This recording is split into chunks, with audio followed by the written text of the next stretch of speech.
Hello there. I guess I played myself. I thought by pressing the button, it immediately started the ad instead of causing some sort of idiotic delay, a 1 minute countdown, and then a minute ad break. So, my bad.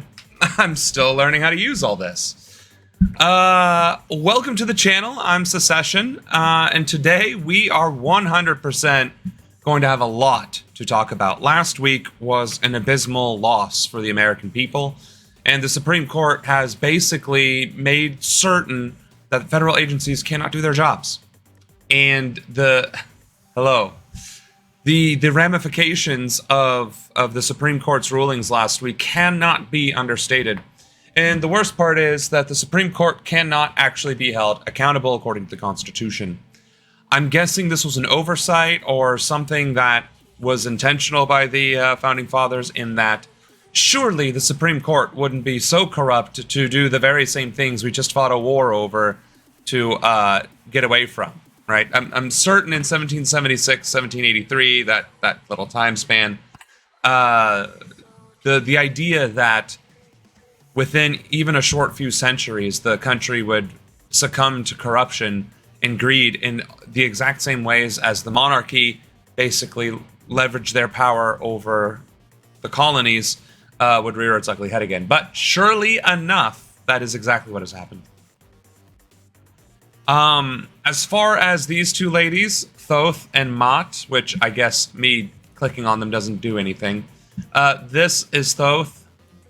This is Mott. I thought I could use channel points to create the celebration thing.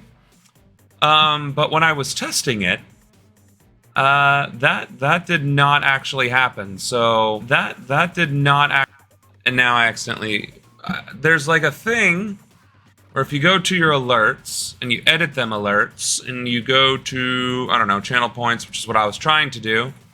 I tried to activate the celebration and then I did the test alert. Literally pressing the button with celebrations active, nothing's happening.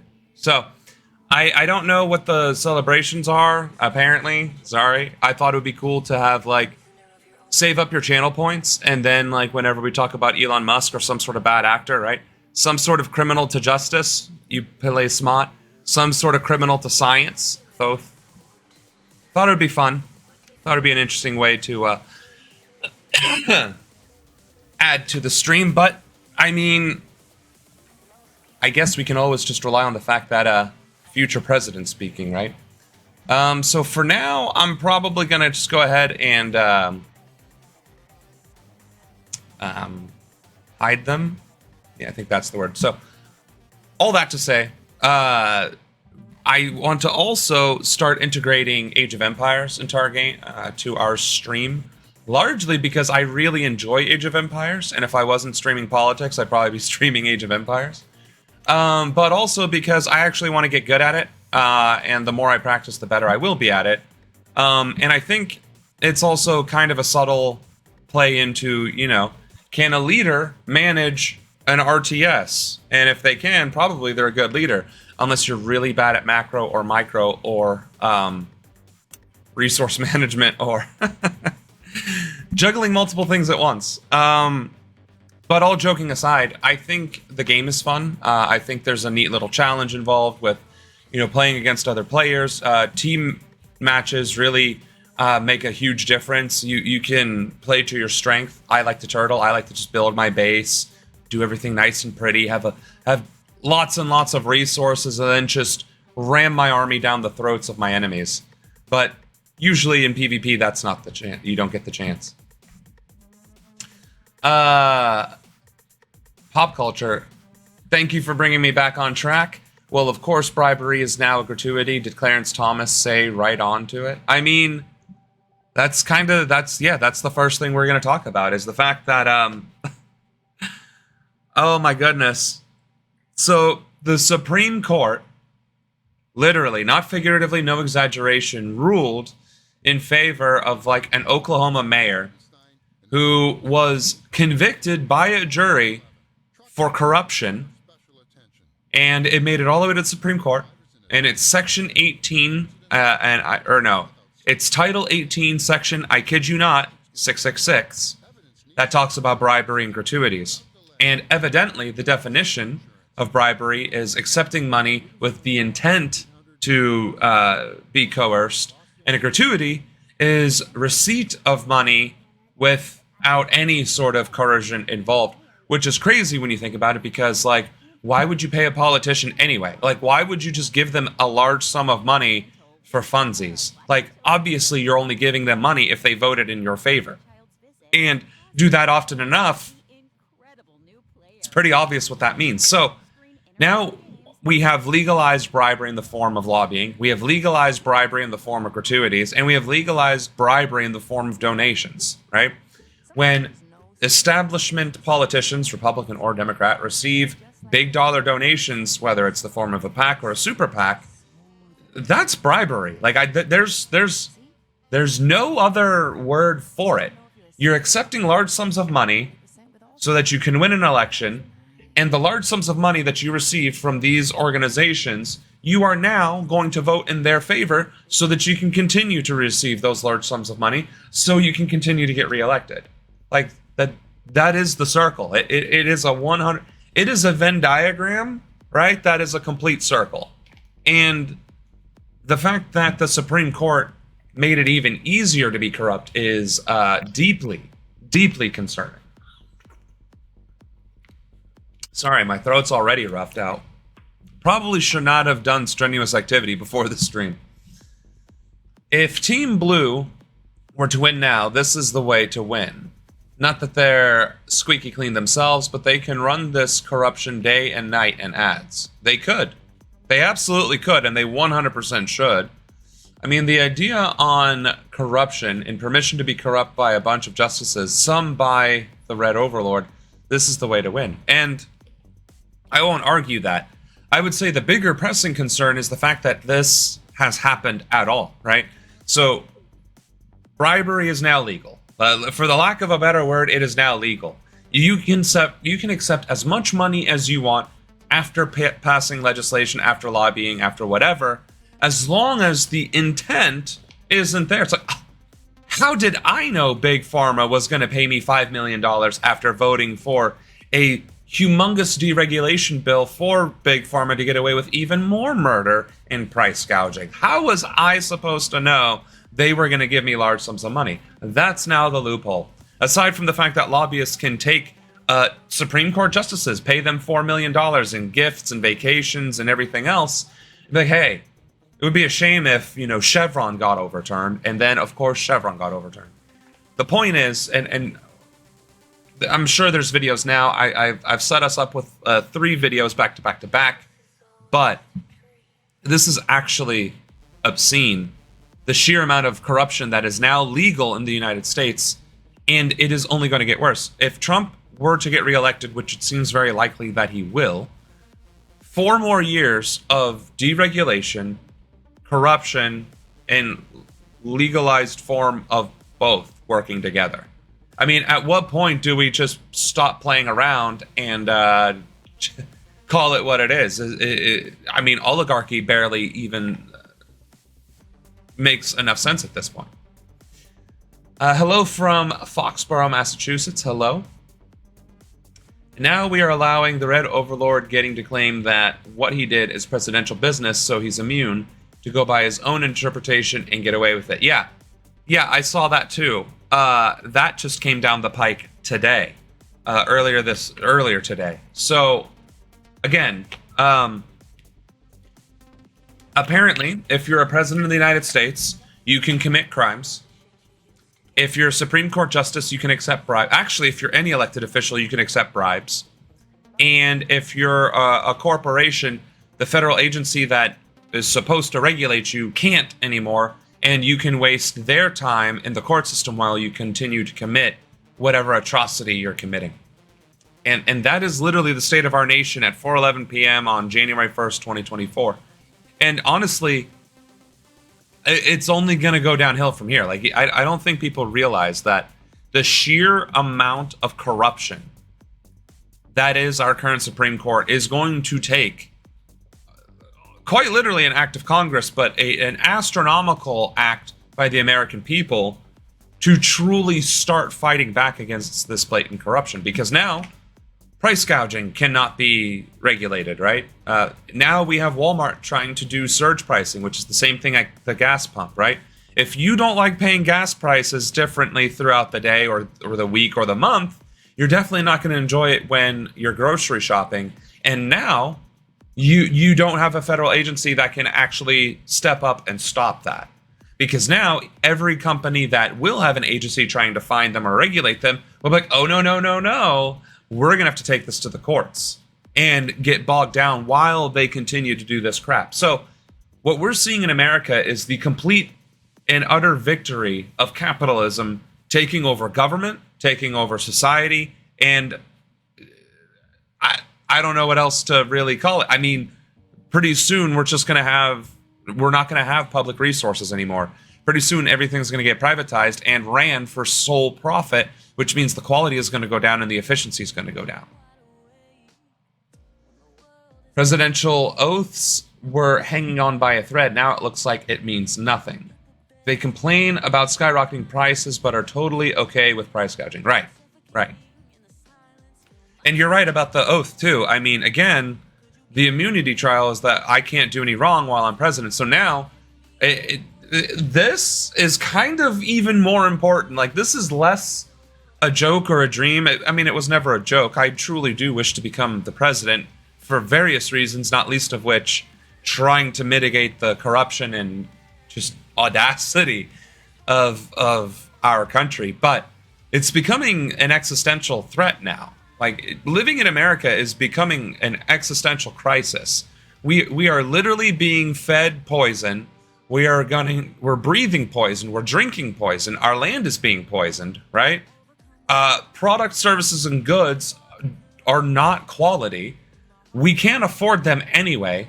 All of us are being pushed out of the housing market to be forced into the renters market, which is bought, owned, and controlled by the finance sector, which now can't be regulated by the SEC. Like, I don't know how much I can really hit this point home, but this is not good. We are being ruled by corporations at this point. We are effectively subjugated by corporations, which is zero difference from feudal lords back in monarchy times, right? Except instead of actually being lords and ladies, they're billionaires, they're millionaires, they're CEOs, right? If they can dictate every facet of our life, they effectively control us, and we are effectively powerless. We can't vote the CEO of Boeing out of their position. We can't vote Bezos out of his position. We can't vote Big Pharma and the medical industry and all these other industries out of their positions because they're private industries. And now the federal government has been defanged to the point where the federal agencies, acting on behalf of Congress, which legislated them into existence, thus fulfilling the constitutional obligation of being federal and constitutional, can't do their jobs. So we don't live in a country anymore. We live in a conglomerate ruled by the Fortune 500. And that should concern everybody. That should concern everyone. And voting, yes, is still important because now we really do need to get these clowns out of office, pass legislation to undo the harm that the Supreme Court just caused and rein the private sector in. Granted, while the government still stands, that is still a possibility. While it still stands, while the government exists, there is always the opportunity to undo this harm. But it's going to take all of us collectively working together. Now, that's where we have to start coming up with funny, neat ideas like bringing back the Egyptian gods, right? Mot, goddess of justice, Thoth, goddess of technology. Between these two, we should be able to figure it out. Right? I don't know what we're going to have to start doing. If we need to start saying Amun-Ra in Mot's name, Amun-Ra, I don't know. I don't know what we're going to have to do. I'm clearly going to have to figure something out or win the lottery or crypto has to stop screwing around, but I mean, I don't know what other political channels are doing. I mean, I'm sure they're talking about these very same issues, but they're probably saying, well, shit's fucked. It's time to go to Europe, time to go to Japan, time to go to China. I don't know that any of them are really talking about the fact that we can still organize, we can still collaborate, we can still overcome this issue. We have to stop being complacent, and we have to stop well, it's too late. There's nothing we can do. Bullshit. We can literally have a spontaneous populist movement and harass the shit out of our elected officials, make in no uncertain terms clear that we do not approve of this, that we will not tolerate this, and then start filing for repeal and recalls. If we just start recalling everybody and then put Jimmy from next door into office and be like, Jimmy, you have one job, and it's to undo all the crap that they just did, I mean, we can. There are 416,000 elected positions in the country, 270 million voting age Americans, and then age limits are only for Congress and Senate. So you can be the mayor, you can be the governor, you can be state rep, state senator at 18 years old. At 18 years old. 270 million of us could potentially be governor, state rep, and this, that, and the other for all 416,000 positions. And if we just collectively agree to not vote for the cowards currently in office, we can praise Mott. That's the plan. So the call to action of the stream from now and until 2028 is do not capitulate to the status quo. Ignore the status quo and start putting your own voice forward. That is what we need to do. You also need to go to my About Me page, click on Contact Your Rep, type in your address, and harass the Jesus out of everyone that comes up on that list. Everyone.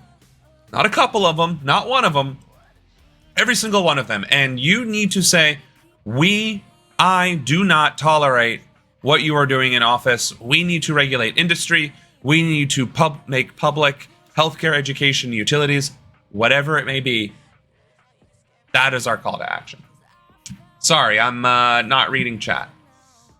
They complain about a banana republic we're turning into, but just said the immunity decision. The price gouging allowing is good for us all. They want a banana republic. Well, we are a banana republic. We were a banana republic before that came about as a term, because we just saw that Chiquita, the banana company that did cause rebellion and uprising in Bolivia or whichever country that was in South America. And we've been doing it to other countries for their lithium, for their cobalt, for their oil and gas. I mean, we did it to the Middle East, for crying out loud. So we've been a banana republic. For real. I was having a conversation about this at work. They have the Parents Association collect money, and we all get a check for Christmas and for the end of the school year to avoid any appropriate gifts to the teacher and staff from the parents. We are not allowed to accept any extravagant gifts. We have stricter rules than our government officials. And that's insane, right? Because the Hatch Act exists for a reason, so that elected officials in the military can't abuse their power or authority and force their subordinates to support them in politics. The same is true for accepting gifts. It's not obviously not the Hatch Act, but it's similar. And it's for the same reason, because if you accept gifts from either billionaires, donors, foreign dignitaries, it looks like you are agreeing with whatever that is they represent. And as a government official, you can't do that because you're supposed to represent the United States of America or your district or both. And if you're not doing that, then what are you doing? Even colleges recruiting high school athletes can't do bribery with them. Although, it turns out that only recently do colleges even have to pay those students to actually participate in the athletics or even the academics. Colleges could literally just take advantage of every aspect of their income to include endorsements and everything else. And that has only very recently changed, but this Supreme Court might very well overturn that as well. Granted, it's one of my policy positions, because when I first read about it, I was like, that's stupid. If you're a college athlete getting a Nike sponsorship, you, the athlete in college, should be getting the rewards for that sponsorship. Good on you. Not the damn college you're going to. But that's exactly what it was. And it's, what did they call it? It was some sort of Gosling rush or whatever. I forget now. They call it a debate strategy with many lies and bad I don't even know. What's that called? That's not what I was looking for. No. Gish Gallop, that's what it is.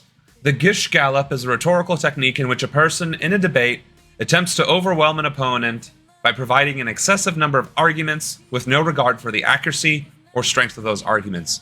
Not only is that happening in debates, but the Supreme Court is creating a Gish Gallop in their decision-making process by destroying decades worth of case law in a single week, a single month, so that we, the people and legislators, can't recover from it to take action against it to mitigate the damage or the fallout.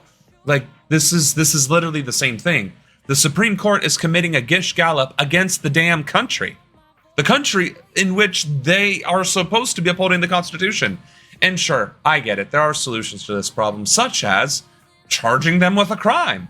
But as we just saw, the Supreme Court said that the president is not guilty of crimes as president. So the Supreme Court would colloquially, necessarily, also be immune from committing crimes as Supreme Court justices because they're interpreting the Constitution and the law, right? Sure, we can stack the Supreme Court, but guess what? Even if you expand the Supreme Court, which I think we discussed already, by 7? No, 5? A minimum of 5? Minimum of 4. And put liberals on there, you would still have to get them appointed and approved by the Senate. And this Senate has already stonewalled one Democratic president who was trying to nominate Merrick Garland during the end of his presidency before the election came to an end, right? And yet, now, during the same situation, right, President Biden, if he were to try and do the same thing, this Republican Congress, having already set the precedent in doing it once, will do it again. And then, therefore, expanding the court will only empower or enable a Republican administration from stacking the Supreme Court even further. So there actually isn't a short-term solution other than a flawless Democratic victory, which is all but impossible at this point because, well, I mean, you saw it for yourself on the debate. Joe Biden is not doing as well as he was 4 years ago. And here's the thing. Joe Biden 4 years ago, I still wouldn't vote for him, but he'd have a chance of winning. But Joe Biden 4 years ago, with all of his faculties, with all of his strength, with all of his, stamina and all that fun stuff, 4 years ago, he could have still ran for president, could have done the job 4 years ago. He's not fit for duty anymore. And if that causes me to be a pariah in the Democratic Party, then so be it. I'm sorry, but the reality is you backed the wrong horse and you had a plethora of other candidates to choose from, to include a Kennedy. Bring Kennedy back and let him run. Let Gavin Newsom run. I mean, my God. It's not like there aren't options for the Democratic Party. It's whether or not they choose to exercise them. So, for the sake of my voice, apparently I'm not doing so hot. We're going to go ahead and watch a couple of these videos, starting with the Chevron decision from the Supreme Court overturning Chevron NRDC. For that, we'll turn to Eamon Javers. Hey, Eamon. Carl, that's right. This is a sweeping decision by the Supreme Court to overturn what's called the Chevron precedent here.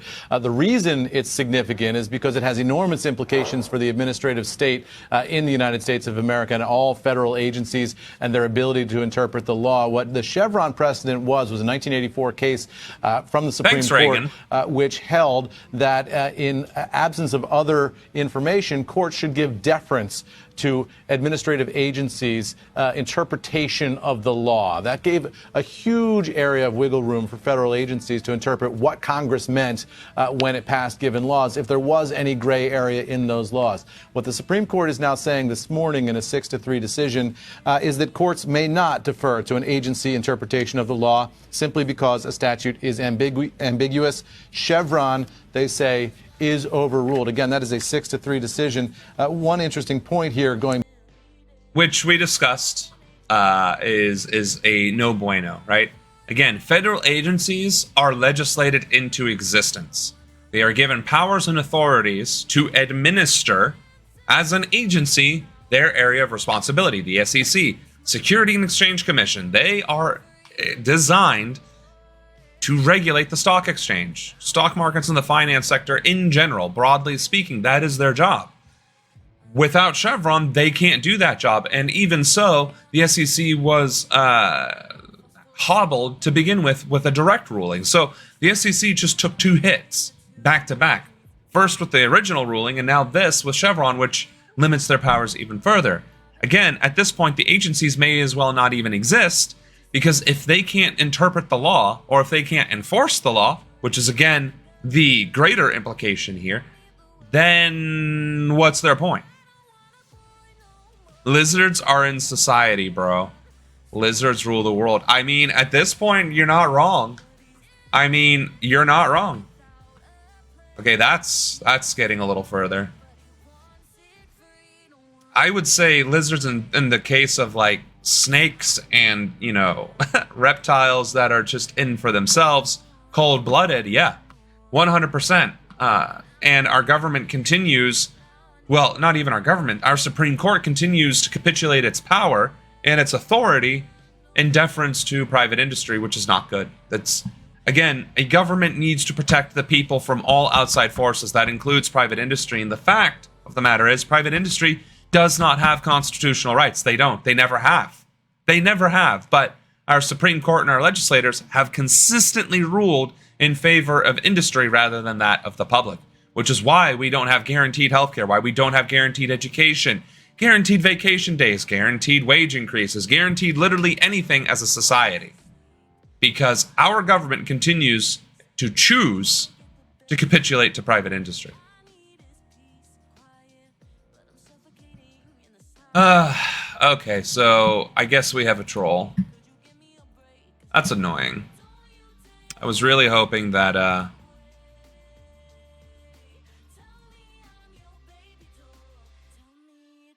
Anywho. Remember when you said people will look back at this past week with the courts doing trash like this? Well, it's just been extended to this week, so far for the first day of it.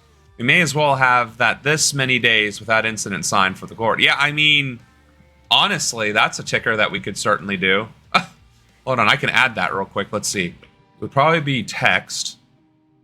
And then, let's see. Days since SCOTUS didn't rule against American interests. 0. All right. And then put that in the... have it center alignment. Fixed. Ooh, maybe not. Let's see. Make it a little bit better. And then what? Let's see. In the back here, background fill maybe? Red. But slightly opaque. Nope. Nope. That didn't work at all. We do want that full opacity. Let's see. What text color should we go? Bold? All right. Bold font. See, I don't think... maybe gold. That's like a yellow. That's more of a gold. See, I don't know where we would put it, though. Don't know where we would put this.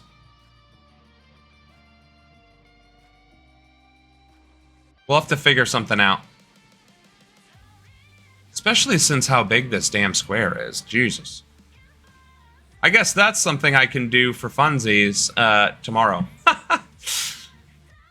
Team Red complained about the borders being unsafe, but they just had their own border issue and said, allow us all to be placed in danger by allowing unsafe, no regulations, things like that. Yeah, no. Because this is also going to limit the agencies that they want to empower, such as ICE.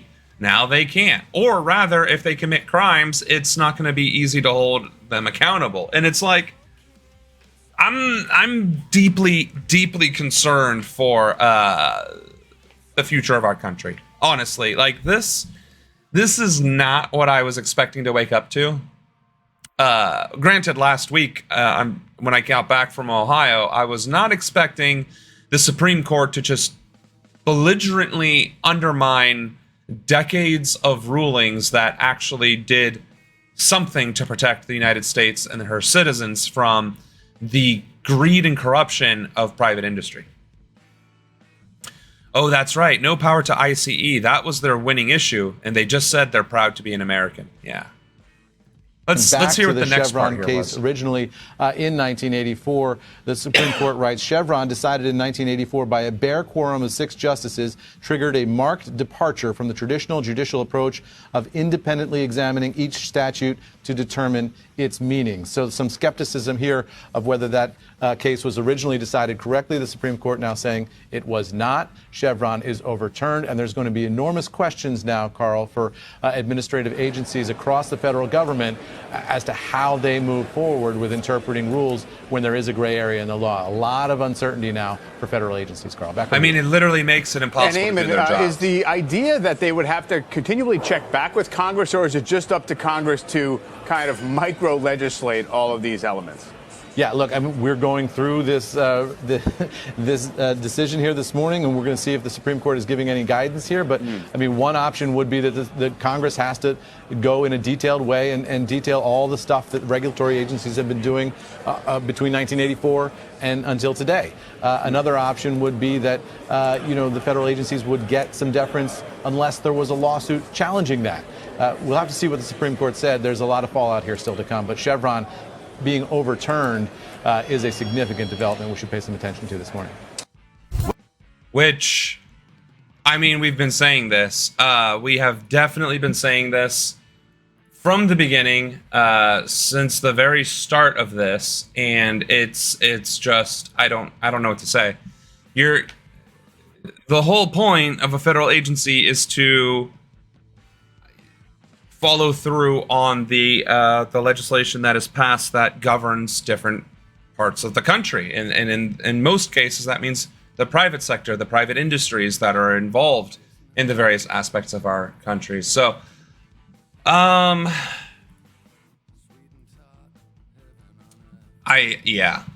Then there's this Jacksonville just approved public funds to go to a new Jaguar. Right. The owner's worth $12 billion, so that's an incentive, but they call anybody needing help receiving a handout. Right. No, and that's definitely a problem as well. So, as you can tell, we are definitely struggling as a country to maintain any semblance of democracy. And I don't. Right now, there's nothing that we can do. I mean, we can obviously write our Congress people. We can obviously, write our elected officials and so on and so forth. But beyond that, we just have to buckle up and hope for the best. Evidently, I have to make a quick phone call. I'm in an apartment, and the leasing office wants to talk to me real quick. So, BRB, apparently.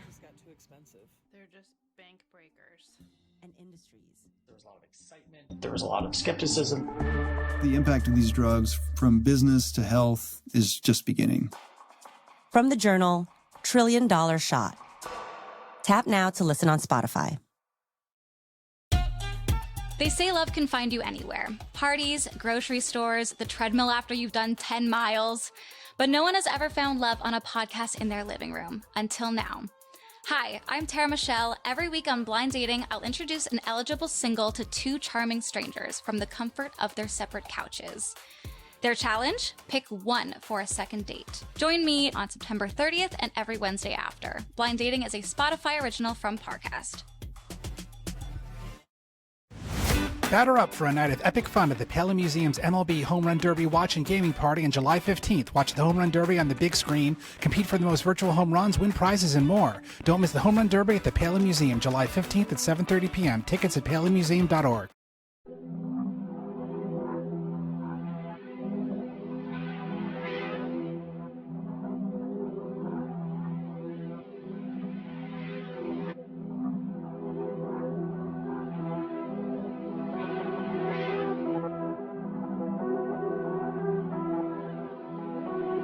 J'ai déjà dit à tous mes boys que personne n'était prêt à voir prendre le game d'assaut comme Rambo, je suis armé de mes mots et de mon ambition, gros, je suis comme un Beretta. Là, je suis rechargé, ma rafale vous est destinée. J'ai des victimes sur mon passage, ma carrière est un carnage. Avec les hops, y'a décalage, rien à foutre du bavardage. Ma douleur comme ce bagage éclate, tête sur carrelage. Comme un fucking vandale, venu saccager Carthage. L'ancien roi est mort et maintenant c'est mon règne qui débute. J'suis ouvert aux nouvelles idées comme les jambes d'une vieille pute. J'me mêle pas de vos disputes, j'suis corrompu par Belzébuth. Si tu viens chercher la merde avec les dents, je t'exécute. Garde foi en l'avenir, j'ai souvent déjoué la mort. Si j'ai chill dehors, c'est seulement pour réparer mes torts. J'tente de joindre le paradis, même si l'enfer est ma maison. J'vis ma life à fond, survivre est ma seule fucking option. J'ai rap la rive sud, t'es la DAS. 6000 vues sur le dernier clip, bitch, no one can deny. Even when I'm high. Vois et que le game est dry, fuck garder les pieds sur terre quand tu sais que ton shit est fly. On va rider all night s'il le faut. Aucune confiance pour les flics, les addicts et les hoes. You already know. J't'en route pour braquer le game, j'repars pas sans le magot. Fuck les fake streams et le succès for the low. Je ferai pas de feat avec des gars qui vont me ralentir. Si tu peux pas suivre la cadence, tu ne seras qu'un souvenir. Je suis le capitaine de mon navire, je n'ai qu'une envie de tout détruire. J'ai fini de souffrir, mais si c'est pour l'équipe, je serai un martyr. Je serai un martyr. Je serai un martyr. Je serai un martyr. Rien à foutre de la damnation. Je serai un martyr. Je serai un martyr. Je serai un martyr. Rien à foutre de la damnation. On va rider all night s'il le faut. Aucune confiance pour les flics, les addicts et les hoes.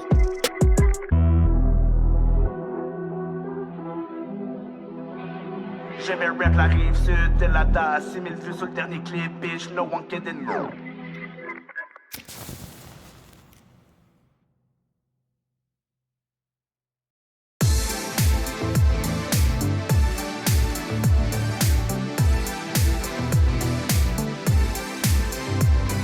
In a sprawling city, my days were empty and grand. Time flowed like precious sand. Our day in the park would be all I planned. Nighttime streetlights, all I could stand. I looked down on treetops from my balcony door, on old apartments on the top floor. In the summer I hope for a chilly breeze. At night I lay alone and my bones freeze. It can break my body, but my spirit will stand tall.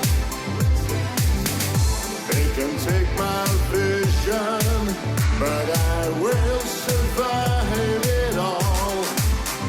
When the future is shrinking, one morning is so much more. Looking back, a golden thread will shimmer way back before. Friendly faces are aged before their time. Friends are crumbling and leaving me behind. I still see them cross the dance floor from time to time. They turn away their eyes when their gaze meets mine.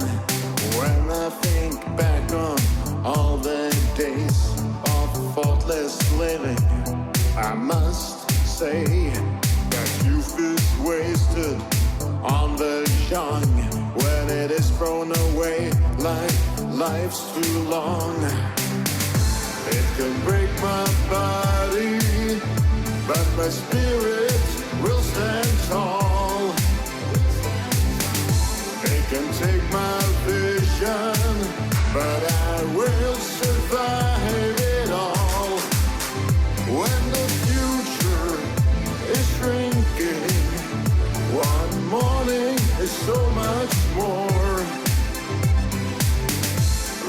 back a golden thread will shimmer way back before. We held hands, even though the crowd was thick. The noise was deafening, people were sick. Alcohol and nicotine in one sweet blend. I kissed you and said you are my only friend.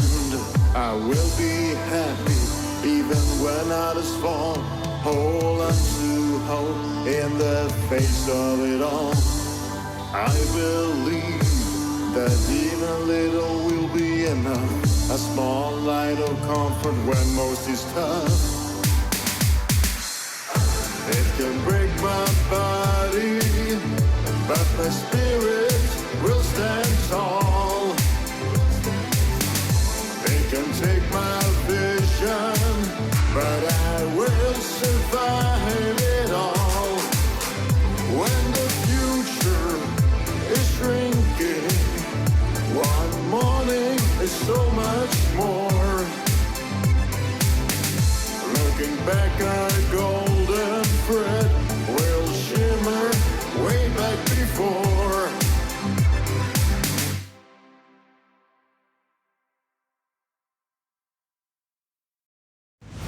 Batter up for a night of epic fun at the Pelham Museum's MLB Home Run Derby Watch and Gaming Party on July 15th. Watch the Home Run Derby on the big screen, compete for most virtual home runs, win prizes, and more. I am Don't miss the Home Run terribly Derby at the Pelham sorry. Museum. I thought I was getting called by my rental agency, my leasing office, because they didn't like that I was talking about politics. And I was going to be like, well, that's rough, buddy. But that's not what happened. Completely different circumstances. But goodness. Let's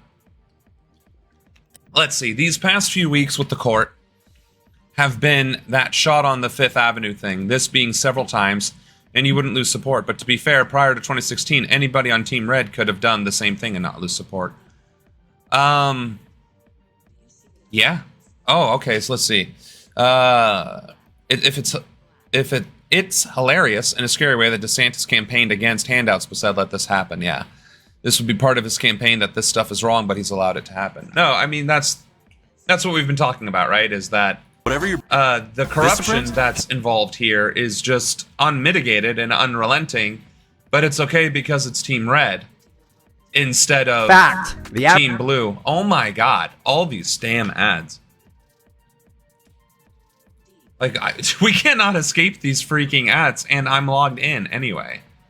Jeez. Is because of the media coverage, let's see, as opposed to the actual debate itself. No, this is more. No. We're talking about SCOTUS pretty much all day today. This one, though, the immunity case, this is one that I haven't heard yet.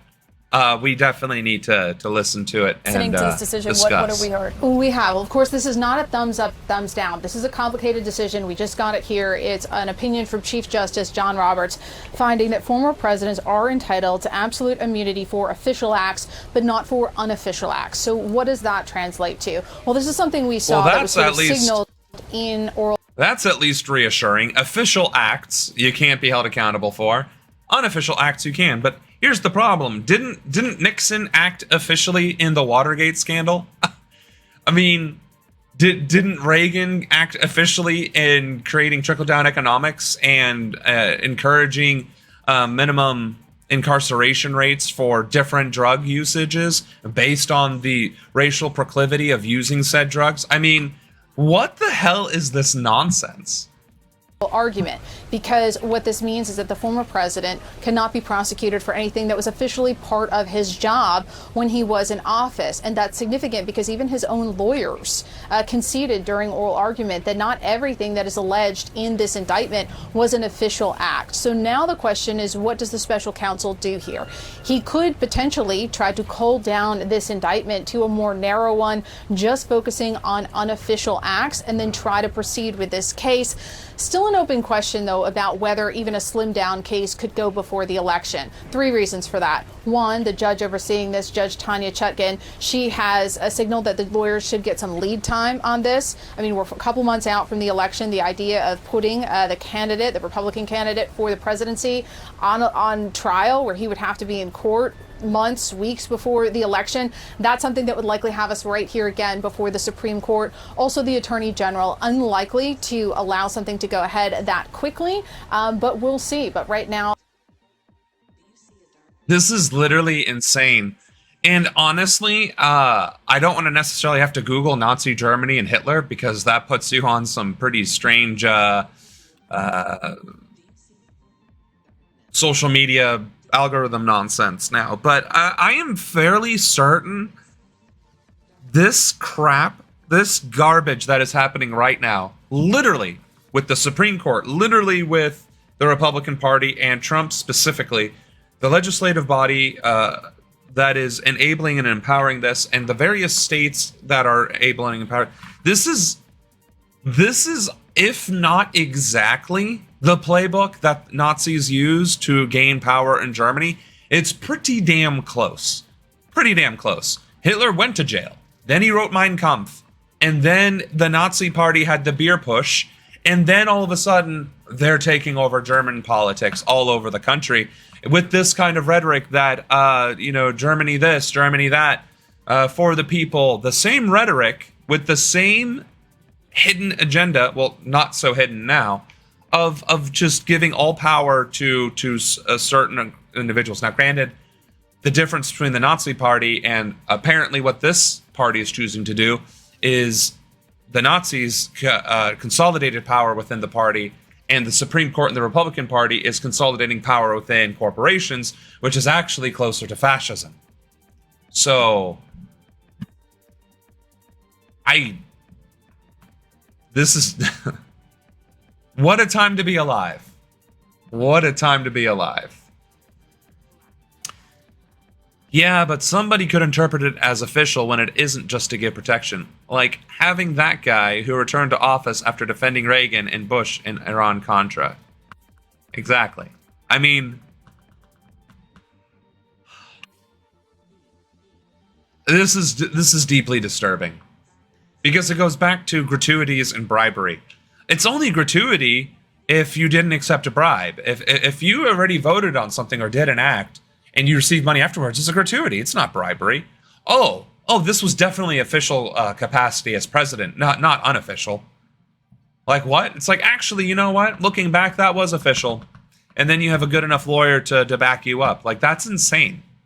This is literally the road to a dictatorship. And that's not good. That's not good at all.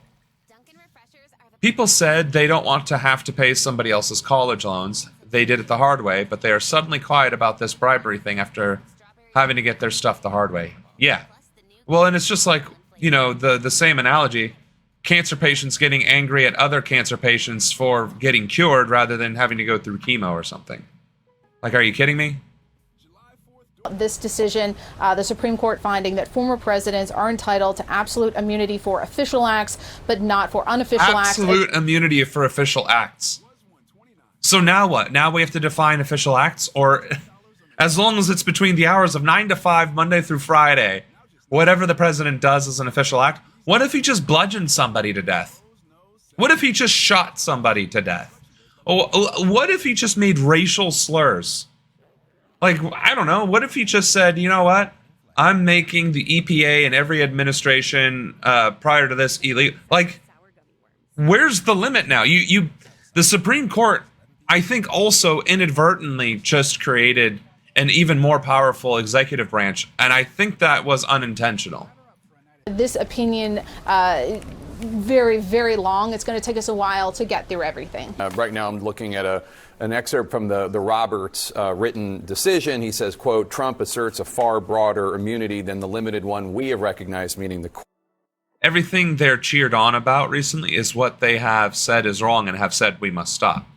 Yeah, but who's they? Right? Because the Republicans have been fighting for this shit for decades. They have been fighting for this for decades. The Democrats have been maybe fighting against it with lip service, but they have absolutely taken zero actions to prevent any of this.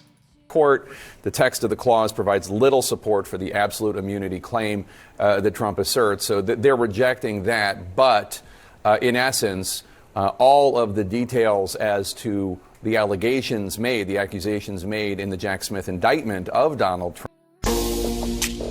Seriously? Can we go more than 5 seconds without a damn ad? Trump, not all of them, but many of them, the court is saying, we are sending this back to the district court. They have to decide whether Trump's communications with the American people, calling them to rally to the Capitol on January 6th, and everything that happened after that, the disruption of the counting of the electoral votes, the sham electors scheme, all of that, whether or not that's an official act, has to be determined by the U.S. District Court. And Ellie Honig, you were saying what's most significant about that is the U.S. Supreme Court could have said, we're remanding this to the district court, to the lower court, and whatever they say goes, and we will uphold that. They didn't say that. Exactly. To the contrary. This case will not go before the election. It will not be tried before the election, and here's why. The Supreme Court has just said there is such thing as criminal immunity. The test, as we anticipated, is essentially official acts versus unofficial acts. We're sending it back to the district court, and this is an important detail, the court says several times, whatever the district court finds can be appealed before trial. Jack Smith had made an argument.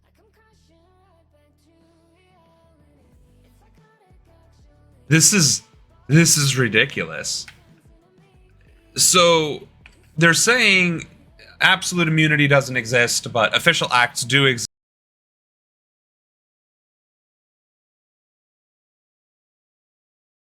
Evidently, trying to hold a former criminal president accountable during a presidential election in which they are running again would make no sense. If he's immune to official acts as president and he gets reelected, then he could literally just say, then this trial is over. He could literally this isn't good. Definitely Team Red with their constant, we have to stop this sort of stuff, their ads, their debate responses. What they say goes. Nobody can be trusted anymore. Yeah, this is well, maybe the district judge, the trial judge can work it out and send it to the jury, and then the jury can separate official from unofficial acts. Several times in this opinion, the Supreme Court, the majority, says explicitly whatever the judge decides about what's official or unofficial, what's immune or not immune, that can be appealed back up. 0% chance that happens before November. So why do that? I mean, if they are saying, hey, we're the U.S. Supreme Court and we're going to have the final say on this no matter what, why not just make it clear? Everything's delineated in the indictment. That's a great question. Why not just make it clear? And if Judge Chutkan decides X, Y, or Z, we will agree with that. Why not just be explicit? Because the Supreme Court, they're in a court of appeals, they want to see a record. Right. And I think, with Judge Chutkan just kind of dismissing out of hand all conduct whatsoever, the president has no immunity for all criminal conduct, for any criminal conduct. They've gone back and said, no, you need to go look at this and then come back to us based upon what we've said in this opinion. And the other thing is, it's the right and rules governing when and how to appeal aren't set in stone or aren't entirely clear. And I think they felt some need to delineate that this is an appealable order. They aren't always. And sometimes some things you have to wait to appeal until the end of a trial. They're giving whoever it is, and probably Trump, the opportunity to appeal during trial. Well, let me ask you, do you think that if Judge Chutkan had... I mean, don't get me wrong. I guess this right here is why a lot of politicians are lawyers, because I'm finding it difficult to follow that back and forth. To me, if the Supreme Court says something, that's what should go, right? Like, that's the thing. That's what is said. That is what happened, the Supreme Court. But they're saying now, like, some rulings can be appealed, others cannot. Who can appeal the Supreme Court? That notwithstanding, though, the fact that they're playing past the hot potato around on something that is exceedingly important, such as, can the president be held accountable for their actions, is deeply concerning, because evidently this hot potato can get passed around for quite some time, certainly after the presidential election, in which case we could likely have another President Trump administration. And we haven't even gotten to the ridiculous religious rulings in Oklahoma yet. We haven't even gotten to that yet. And to be fair, I don't know that at any point this week we aren't going to be talking about these Supreme Court initially decisions. And said, it basically closer to this, the conversations with the Justice Department are clearly official acts. I'm not going to count them, but the other one, like if there had been a less of a sweeping, of course he can be indicted on any of this stuff, ruling by Judge Chutkan. Like, that's the thing. The Constitution and, by extension, the law is literally stated to apply equally to everyone, which should include the President of the United States. This whole qualified immunity thing is garbage. Like, if you commit a crime as president, as a senator, as a congressman, as a governor, like, that's you committed the crime. Like, that's not well, you see, I was in office, I was elected, it was my official capacity, therefore I'm incapable of committing crimes, so long as their official capacity, just like, oh, it's not a bribe. I happened to vote in favor of Big Pharma, and they were just so tickled by that they gave me $5 million. Like, are you kidding me? Are we going to play? Would this not have been ended up where it was today? Did she open the door for a decision like this? She did. I think Judge Chutkan's going to have a lot of regret. When she issued her opinion, it just said there's no such thing as automatic immunity for everything a president does his whole 4 years. When I was reading that, I said, okay, where's Part B? I expected Part B to be, and I find, having reviewed the record and reviewed the documents, and I find that even if there is such thing as immunity, he was outside the scope. And by the way, that's what the Court of Appeals did on their... Okay, but again, let's go back a few seconds here. Let's go back a few seconds. Of course he can be indicted on any of this stuff, ruling by Judge Chutkan. Would this not have been ended up where it was today? Did she open the door for a decision like this? She did. I think Judge Chutkan's going to have a lot of regret. When she issued her opinion, it just said there's no such thing as automatic immunity for everything a president does his whole 4 years. When I was reading that, I said, okay, where's Part B? I expected Part B. That's where you lost me. What do you mean, where's the Part B? The president is not immune from everything that they... Like, that seems pretty damn clear to me. But apparently, in legalese, that means, okay, well, what's everything? What if he wipes his butt with his left hand instead of his right hand? Is that a crime? Like, are you kidding me? Like, I get that the law...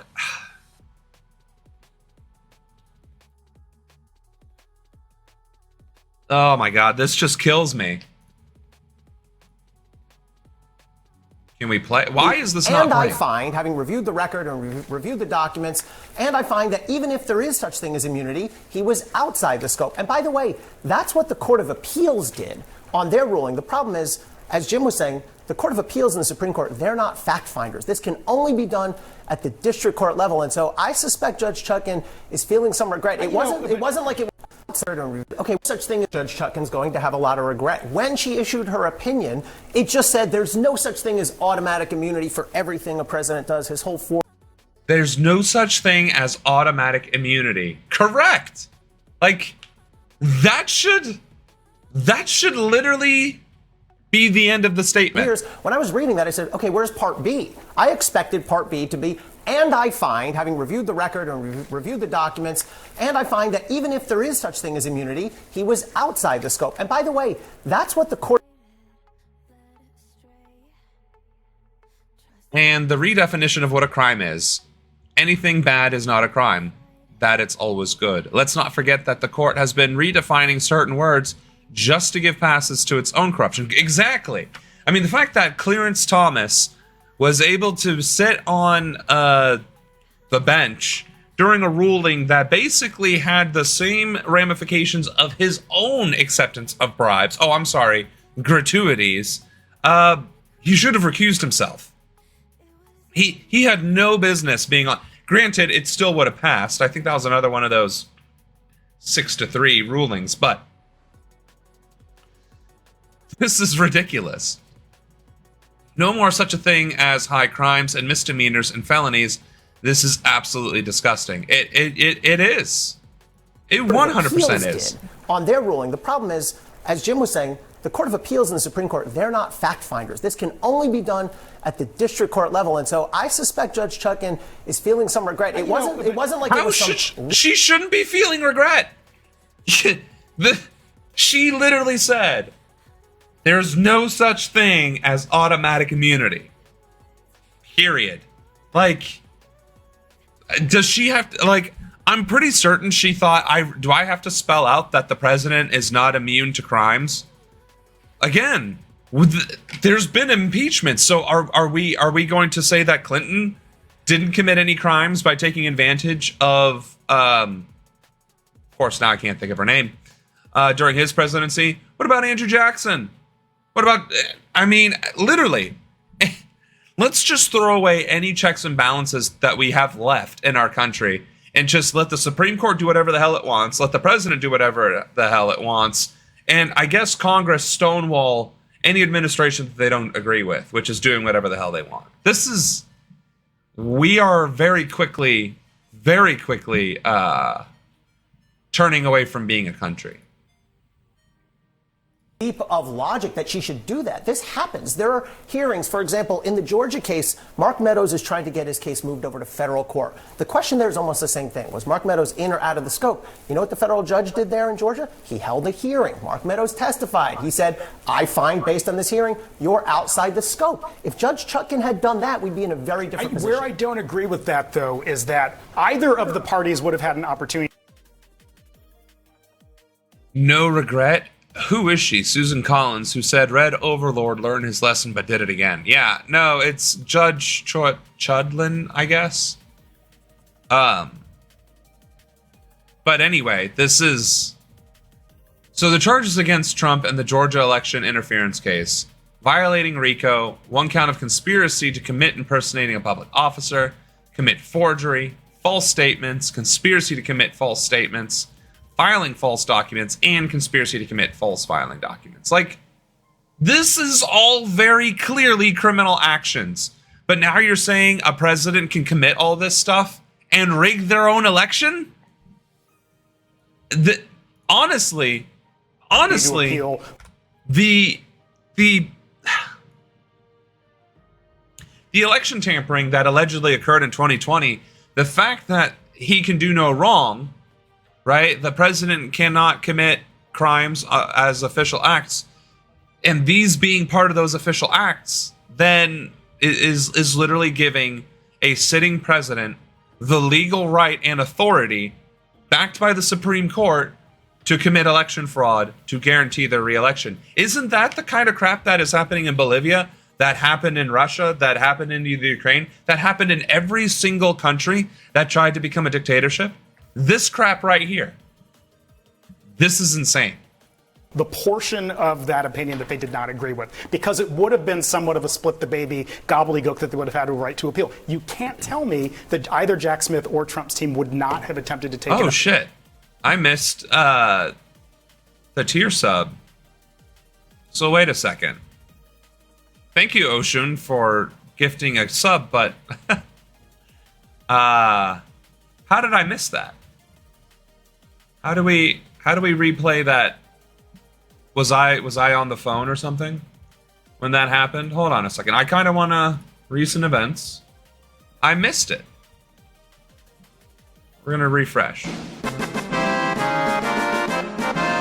Okay. And since that alert box needs to go above everything. There we go. Let's try that again. Let's try it again. Oh. Why is this being a pest now?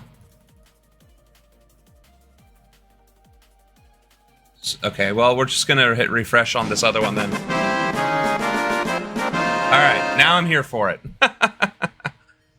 And it seems like it is working, too. So that was the other concern, is that it wasn't working. Anywho, thank you, Oshun. Congrats, Pop Culture. Even I missed it, and I saw it in my notifications. I would say, Oshun, go ahead and do another sub just to see if it's working in real time, but stop! We're not big enough yet to be actually getting subs and stuff like that. Like, I appreciate it. I truly do. But, like, You do realize in order for me to make enough money, in order to do this full time, I would need a monthly subscription of $2,000, right? 2,000 times $2.50 would be $5,000 a month. And then after taxes, that would be enough to cover my bills. So we are far away from that. True, I don't want to see ads. That's fair. That is fair. I don't want to see ads on YouTube either.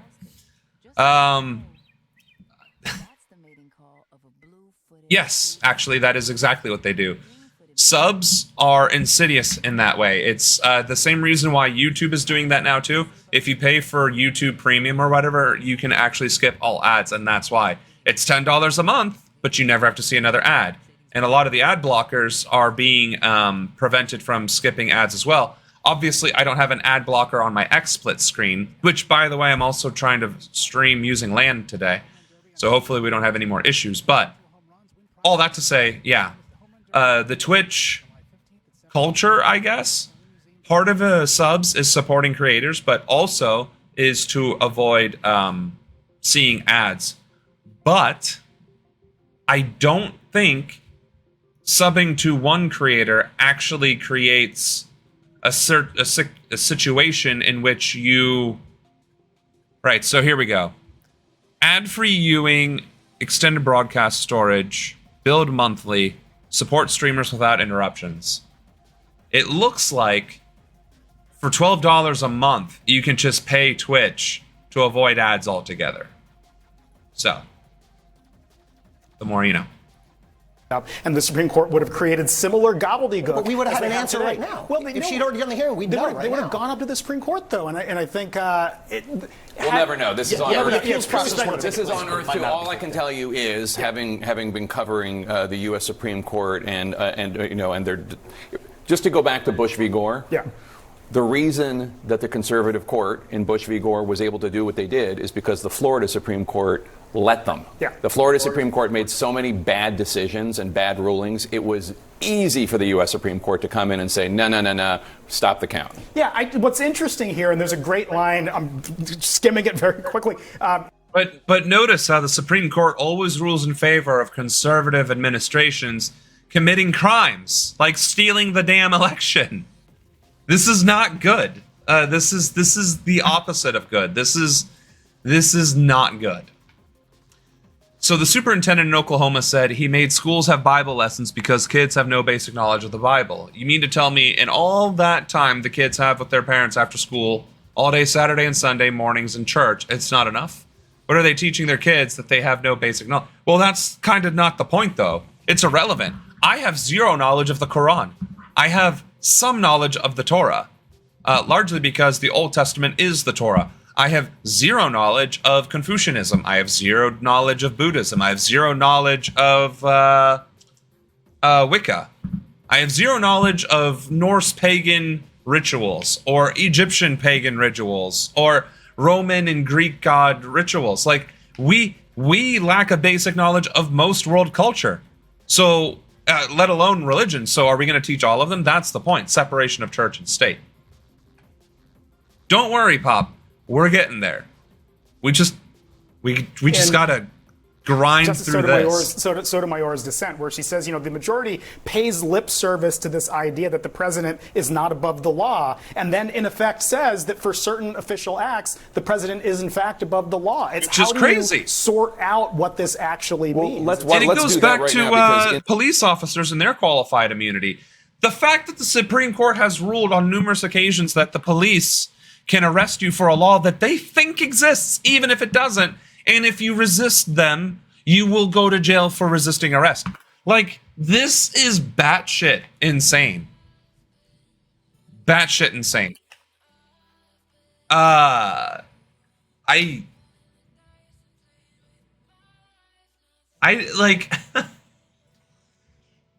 definitely feel like I'm screaming into the void.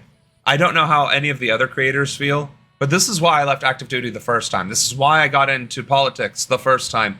It's why I ran for the DNC chair the first time. And I should have not made a silly mistake right after that. But this crap right here is why I am so desperate to succeed in politics is to hold this crap accountable, to stop it from happening, and most certainly not to have it happen under my watch. And to encourage people that there is something that they can do about it. Like, I get it. We got 4 to 7 views on average whenever I'm live. But, like, my God. Teach me how to social media. Like, literally, teach me how to social media better. Because time is literally running out. We are literally running out of time. Like, this isn't, the sky is falling, you know, apocalypse, dystopian nightmare. Like, no, this is the historical series of events that leads to dictatorships, to fascist takeovers, to authoritarian regimes. This right here, we are watching it happen in real time. It's different reading in a book, right? It's different reading in a book the Nazis' rise to power in Germany over the course of 10 years. It's like, how the German? Come on, the Germans couldn't figure that out. They were too busy drinking beer and eating pretzels, weren't they? No. Shit like this. The Supreme Court allowing the riffraff to get away with literally crimes. Then, once they started infiltrating the elected positions, they drove the entire government to the right, which is exactly what the Tea Party did to the Republican Party. And then they effectively pushed the entire government to the right, to the point where even the left, the Democratic Party, is on the right. And so then you start stacking the deck. You start stacking the Supreme Court. You start gerrymandering. You start stacking the courts, the states, and everything else until you control just enough of the country and the electoral process to where you can start doing things like changing the law, changing interpretations of the law, so that you can get away with all of the things now that you would not have been able to get away with previously. And that is how you cement your power. Obviously, it can be undone. Obviously, it can be unwritten. Like, it's not difficult to do, right? You just vote for people in office that will then hold those people accountable. Like, that's not, it's so easy on paper, except part of the goal of this right-wing takeover of a country is to also subjugate the people, to make them think that there's nothing that can be done about it, that it isn't even their actions that are the problem, but the actions of the detractors, which are the left in this case. It's insane how insidious the marketing is, how insidious the messaging is, and worse, how effective. My mom told me that when she was a little girl, she had to wait until after school to go to Hebrew lessons. The other kids got to leave in the middle of a school day to go catches them up lessons. And she felt that was unfair, but now we have this Bible in classes thing. Ah, yes, the dreaded stacking the courts that they are perfectly fine doing. Exactly. And the killer is that all of this is what the Ten Commandments say not to do. They want it in class. The same people who said do this are saying this is great. This is insane. Yeah. And that's true. If they actually picked up the Bible, they'd realize that all of their actions have nothing to do with the Bible. But again, they're using the Bible as a weapon and a tool, not as an actual moral compass, which I would say is the problem. Aside from the separation of church and state. Examples that were given. Let's explore a couple of those and what today's decision means. The first one was raised by Justice Sonia Sotomayor back in, was this April? What about getting SEAL Team 6 to assassinate a political rival? Let's roll that tape. Wow. If the president decides that his rival is a corrupt person, and he orders the military or orders someone to assassinate him, is that within his official acts that for which he can get immunity? It would depend on the hypothetical, but we can see that could well be an official act. Are you fucking serious? That was a stunning moment.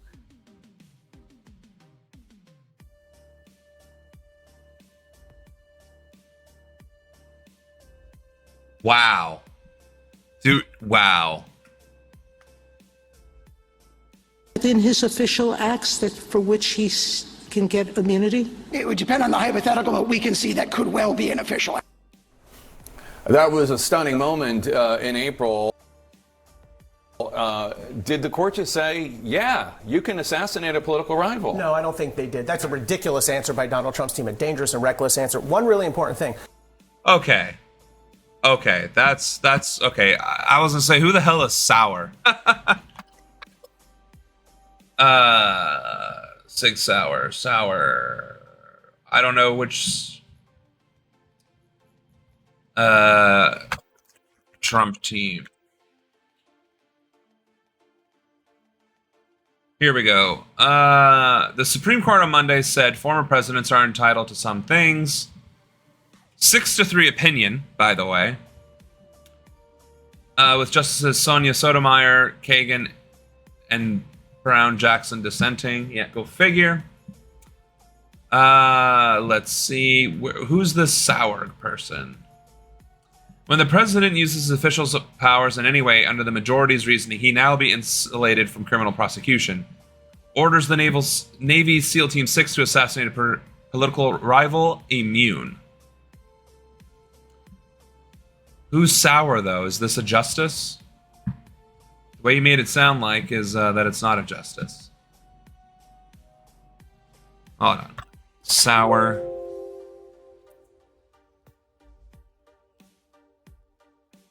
Okay, Trump attorney John Sauer. Okay, well, that's reassuring anyway.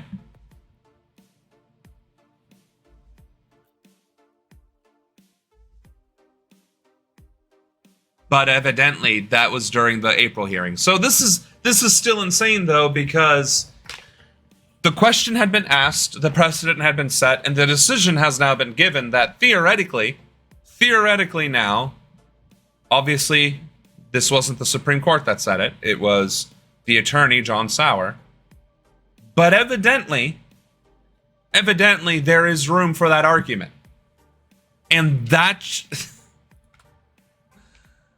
Oh my God. The basis for Donald Trump's legal argument that maybe he can order an assassination and still be okay is this preposterous argument that they offered below that, well, a president can only be indicted if he's first impeached by the House and convicted by the Senate. The Supreme Court explicitly rejected that argument. They said impeachment has nothing to do with this. That's not the test. To your question, Jake, someone's got to decide what's the official act, right? And that the challenge here, and this was what Sotomayor was getting at in her point, somebody has to make the call as to whether even the preposterous SEAL Team 6 example falls under the ambit of official acts, and that's litigation in months in court. No, agreed. I think that's something that will have to be decided by the trial court if we were faced with that preposterous type of scenario, no doubt. But here's the problem. I just have a quick question. We are being faced with that preposterous scenario right now by this decision. This is literally the preposterous scenario. The fact that the Supreme Court said that there is immunity to official actions by the president. And then sure, fine, the impeachment and then the conviction in the Senate and whatever else, but like literally, this literally empowers the president to say, and in my official capacity, ... I hereby order SEAL Team 6 to go after my political rival. Like, this is the loophole that has literally been created, and that is absurd. They were afraid at least 6 justices would rule in this way before the arrivals of Gorsuch, Barrett, and Kavanaugh. They're giving their permission for this now that it's their people saying it, which is still stupid because a precedent is a precedent, right? Say Biden does win for whatever reason. Let's just say he does win. What if Biden now, using this Supreme Court decision, says, well, in my official capacity, Donald Trump is too much of a threat to remain alive, and SEAL Team 6 go after him? He could do the same thing to the Supreme Court. Like, the Supreme Court is literally creating some extremely terrifying circumstances for our country's political future. That cannot be stressed enough. Question for the lawyer. So one of the big concerns is getting evidence out in front of voters before November. We now don't think a trial We're not going to get it. Is possible. No. Is it possible, one lawyer just texted, would an evidentiary hearing be a way for Jack Smith to get some of that evidence out there in the public record. Sure. So the district judge now has to have an evidentiary hearing. She can absolutely do that before the election. She can hear from witnesses. We're not going to get a verdict. I guess the judge will say some things were official or unofficial, but there's not going to be a convicted felon tag hung on Donald Trump for this case. I also should add, this is a major problem for the Georgia case because the factual allegations are very similar for Fani Willis's case. Now, that case is beset by its own series of problems, but now they're going to have to contend with this immunity problem as well. Did you know that just by owning a home in New Hampshire, you can qualify for solar panels and a battery? What an actual Hey, everybody. shit show. There is a Thanks, Obama. You are apparently immune from all the crimes you did under your administration, too. The book deals, literally profiting off of your administration. Jesus H. Christ. I forgot about Obama until I just saw that. But what if the courts say what he did is a crime after it gets punted back to the lower courts? You're going to have even his son, who said he's proud to be an American, then complaining the courts are corrupt, after he said it was great to interpret it whether it is or is not official business or not. Well, that goes back to the original Nazi comparison. It's unfortunate that we have so many examples in history, and that the one most prominent is the one that is now being overused. But literally, it is not a stretch at all. In fact, there are far too many parallels to compare the Nazi rise to Trump's administration and political prowess as well. And I guess we should probably take these off when I'm...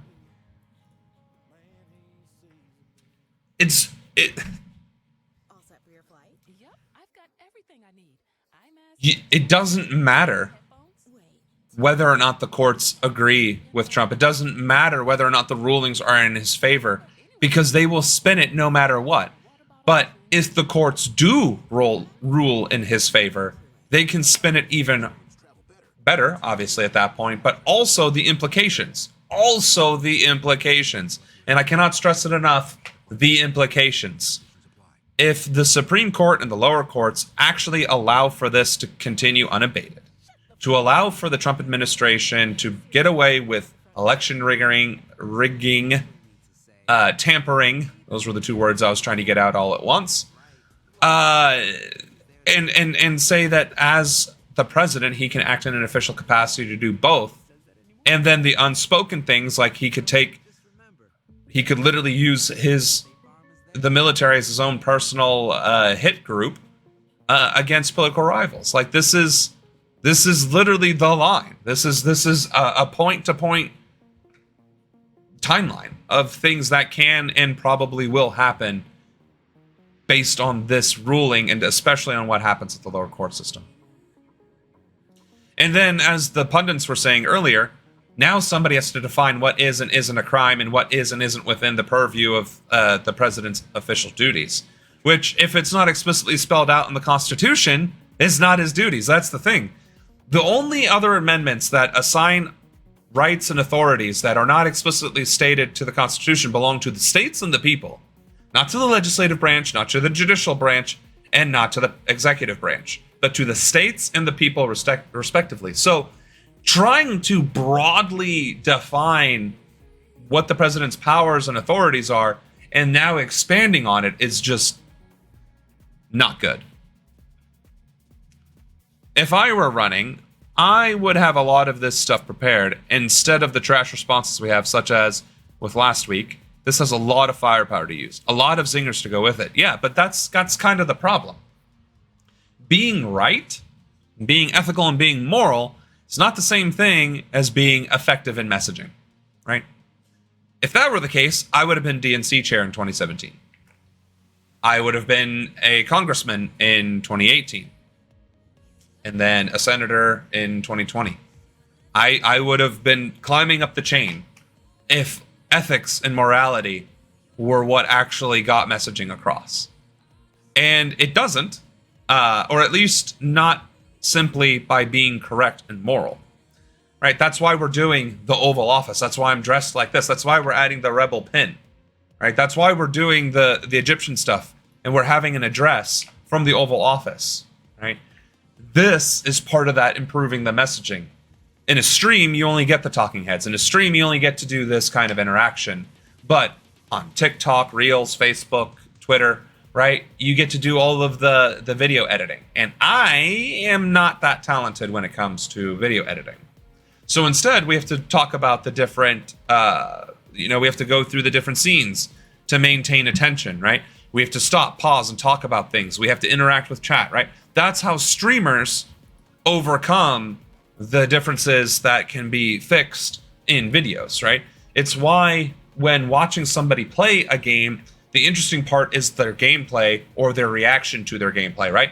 I want to play Age of Empires. I am not particularly great at Age of Empires. I am struggling to multitask. It's one of the reasons why I was only ever a mediocre drum set player. I could do certain things really, really well, but I couldn't do something with this hand that was completely different from this hand that was different from my right foot and left foot, right? I am not El Sabiro, right? Unfortunately. That being said, watching me play Age of Empires with this background and getup makes it look like I am a president dealing with real military tactics and on the ground while dealing with everything else. Obviously, in the real world, I'd be having generals and advisors telling me, hey, this is the sit rep. This is where our troop locations are. This is where the enemy troop locations are. This is the plan that we want to go with. This is the amount of casualties. This is the amount of resources, da-da-da-da-da. And I say yes or no, right? Especially if it's like, sir, you have a split decision to make. We need an answer within the next 20 seconds. This is the plan. I have either 20 seconds to say yes or no, or say we should change this, or that. Making split decisions is way different than playing an RTS video game, right? Because you have an entire country's economy to start with. It might even make more sense to play Sudden Death, the one where you get a shit ton of resources right away. That might actually be more realistic for managing an actual nation's resources in a crisis. But even so, as the president, you're not on the boots on the ground dealing with enemy fire here and here and be like, all right, you got to do this, that, and the other. That's what generals and officers are there for. That's what the chain of command is. My job is to oversee it and be like, all right, no, we need to go to a more aggressive push. Nope. We need to be more defensive. Nope. We need to focus on the left, the right. We need to start hitting more of their specific targets. In that sense, Heroes of Might and Magic 4, or any of them really, and any of the Civilization series games would actually be a more accurate representation of how a president could actually engage with issuing orders and managing a civilization, right? Our country. But Civ is kind of boring to play when you're streaming, of course, right? Because especially if you wait until like Civ 2, you wait until like damn near the 1900s to actually do any activity. Which is why Age of Empires is a more interesting and more engaging game to stream specifically. Oh, believe me, the effectiveness would be included. I'd even hire Oshun de Samana as my messenger czar. Yeah, I mean, yeah. Randy Quaid defended what was left of the country, the Constitution, only to say the Constitution is Jack, you know what? The words in it spelled out clear as day mean nothing. He gave his life in a spaceship explosion only to do this.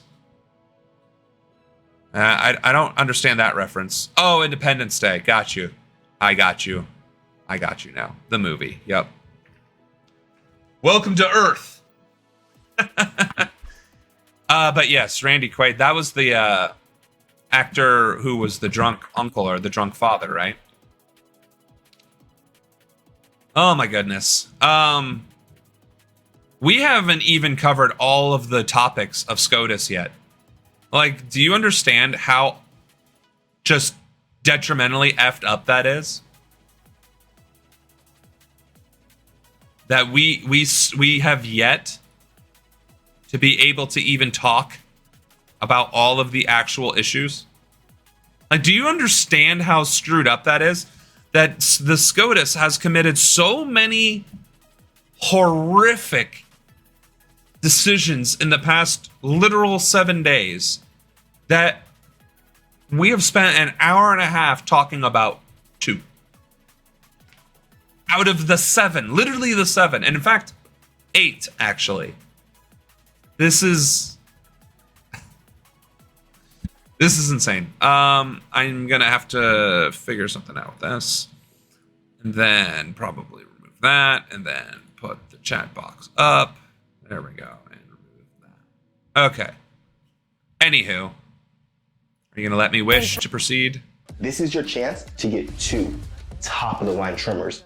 Literally, I was browsing the man. I don't Thanks care. for joining us. I'm Kenesha Dees. Since the January 6th riots, hundreds of those involved were charged with obstruction, including some charges right here in Huntsville. Today, Supreme Court justices made it harder for prosecutors to charge accused January 6th rioters with obstruction. The justices ruled on a case brought by a former Pennsylvania law enforcement officer who prosecutors say stormed the police line protecting the Capitol on January 6th.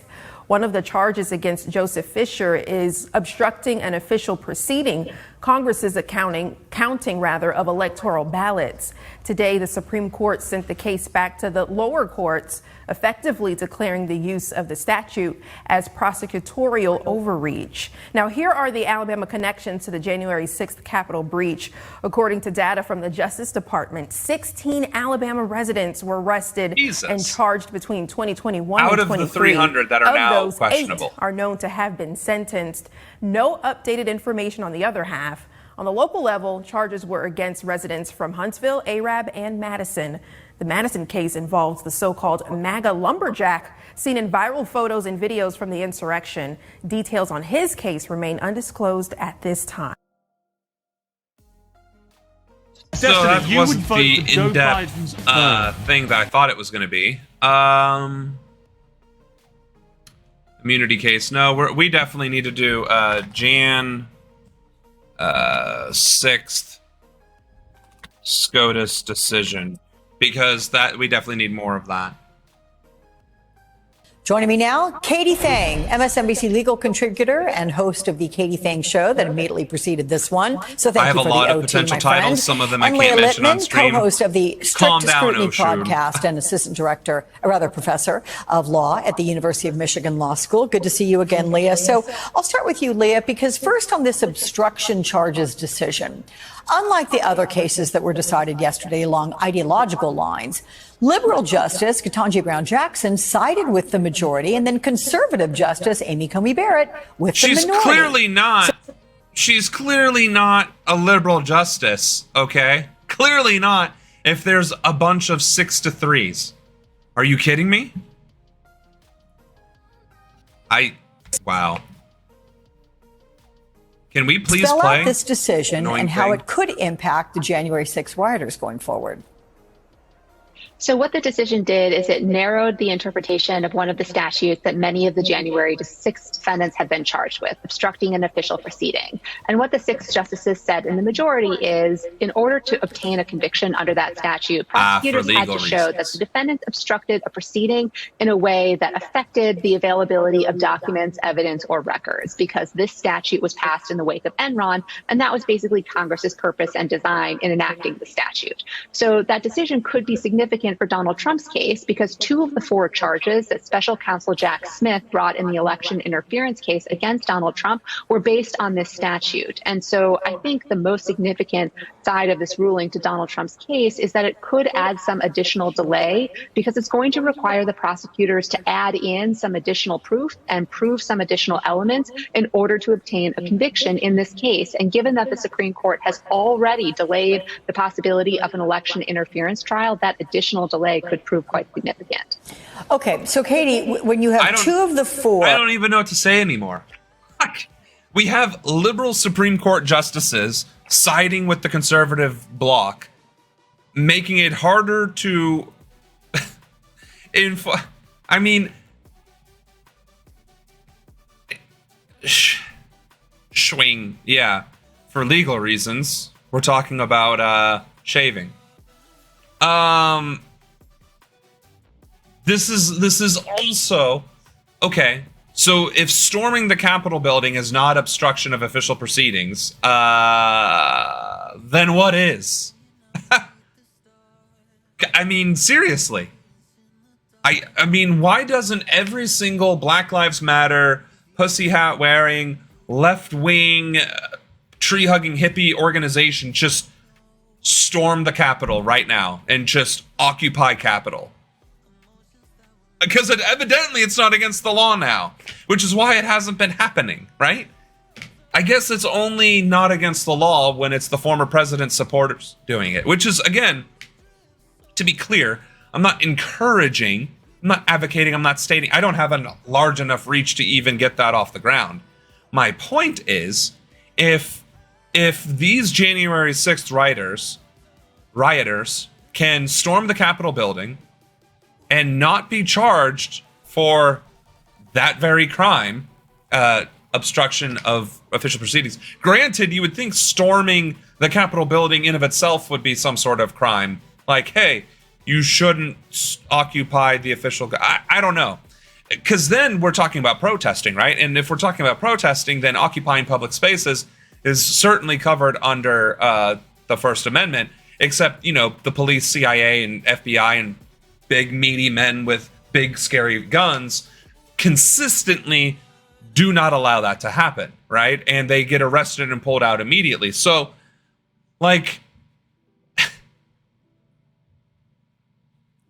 But I guess if you're on the right wing, you can just do whatever you want, which they literally killed cops, yeah. I think those specific individuals got charged with murder, but not the majority of the rioters, because they weren't committing crimes. I mean, honestly, I think this is exactly why a lot of leftists just give in and become grifters for the right. Because apparently, as long as you are sincere in your right-wing ideology, you're protected. Obviously, if I said, all right, guys, I'm going to try an experiment. I'm going to become an alt-right extremist. Let's go, Brandon. Trump train, woo woo. People would look at my entire 10-year history of politics and be like, yeah, no. Nah, he's faking it. And we're going to call him out on it, right? So I don't even have the choice to be a grifter, even if I wanted to, just so I could get in and start ruffling feathers. Which is, I think that's part of my my tism, though. That's part of my spectrum, probably, is that I can't fake my actual morals. At least, you know, I'm honest. They literally killed cops, even though they were terrorizing elected officials, making death threats. And in fact, I think a couple of the rioters, well, at least one did get killed for coming too close to a congressperson. So it's like, yeah, I mean, as long as you're acting on behalf of Big Brother, in this case, MAGA, you're good. If not, well, you'll go to prison. This is insane. Are criminal charges Donald Trump faces in the January 6th case that deal with obstruction. What are the possible implications specifically for Donald Trump's prosecution evidently, now? It's not. Yeah, Alex, it's a great question. And, you know, here's the indictment that you're speaking about. Count 2 is conspiracy to obstruct an official proceeding, and count 3 is obstruction of an attempt to obstruct a official proceeding. That's exactly the statute that was at issue in the Fisher case. But the good news is for special counsel Jack Smith, as Leah just explained, you can actually continue as Jack Smith traveling under this particular federal statute, because the ruling that came from Fisher yesterday did not destroy the case against Donald Trump. In fact, the decision yesterday bolstered the idea that Donald Trump conspiring to obstruct the counting or the certification, of the electoral votes by the submission of fake electors, fake elector ballots or fake electors is a part of that case. And so the bottom line is, the government was told by the Supreme Court it overreached in terms of the breadth of the statute and how it wanted to apply. Fisher wanted a very narrow reading. A lot of people think that this is going to impact a lot of defendants, but it's actually a really small subset of defendants that are being prosecuted right now by the DOJ. And so when it comes to Donald Trump's case, the indictment still stands, and special counsel Jack Smith is on pretty decent ground, even considering this ruling that came from the Supreme Court yesterday. Well, that's somewhat Did reassuring. anything, Leah, in the obstruction decision or the other decisions this week hint how the court will rule Monday on Trump's claims of presidential immunity? Well, we already know that. I'm not sure we can read much into any of the decisions thus far as to how they are going to rule on Donald Trump's immunity claim. In some ways, the most significant signal we've gotten was the dissent in the Colorado disqualification case, where the three Democratic appointees on the court, Justices Sotomayor, Kagan, and Jackson, basically accused the Republican majority of being in the bag for Donald Trump, given how they wrote the opinion in that case. And so that could perhaps be the best signal about what is going to happen in Donald Trump's immunity case. Now, I don't think the court is going to embrace Donald Trump's full version of immunity because that's absurd. But I think what is likely is they could send the case back down to the trial court to make some additional findings, which will give Donald Trump some additional delay that he really wants in order to postpone this trial until after the election. Give this woman a gold star because ding, ding, ding, she hit it straight on the head. Let's see. Where's my spinny star? Obviously, I have access to all of my chats. So, boom, gold star to the professor, because that's exactly what happened. We would try and take oh her my on Christ! walks, I and pause she would it and I refuse get an to ad. go. It was a chore Fuck to get you, her to go YouTube. outside. So Jack Smith's election interference trial against Donald Trump, that was set to begin on March 4th, but that's been delayed for months while the Supreme Court considers the immunity question. Leah, why would the court release this ruling on the very last day of the term? I mean, we don't know the exact reason. Of course, this case was argued on the very last day of the Supreme Court's term. So on one hand, it's not exactly surprising that it would end up being among the final decisions. But I do think it's concerning that the Supreme Court is taking much longer to decide this case than it did, for example, in the Colorado disqualification case. It's taken roughly twice as long in order to, the time between granting the case and deciding the case as it did in the Colorado disqualification case. And that doesn't even add on the time that the Supreme Court added by not taking up Jack Smith's request to hear the case back in December. And so I think there are really serious questions about whether the court is potentially, or whether some of the justices potentially are dragging their feet in order to prolong the proceedings in this case and again delay the possibility of a pre-election trial or a pre-election verdict. So the Supreme Court certainly has multiple ways that it could rule on immunity, Katie. What are the different ways it could play out? Well, we already know how that plays out. And it looks like they're done talking about the sixth ruling. This is not great. Obviously, right? We have now covered 3 of the 8 SCOTUS decisions in the past 7 days.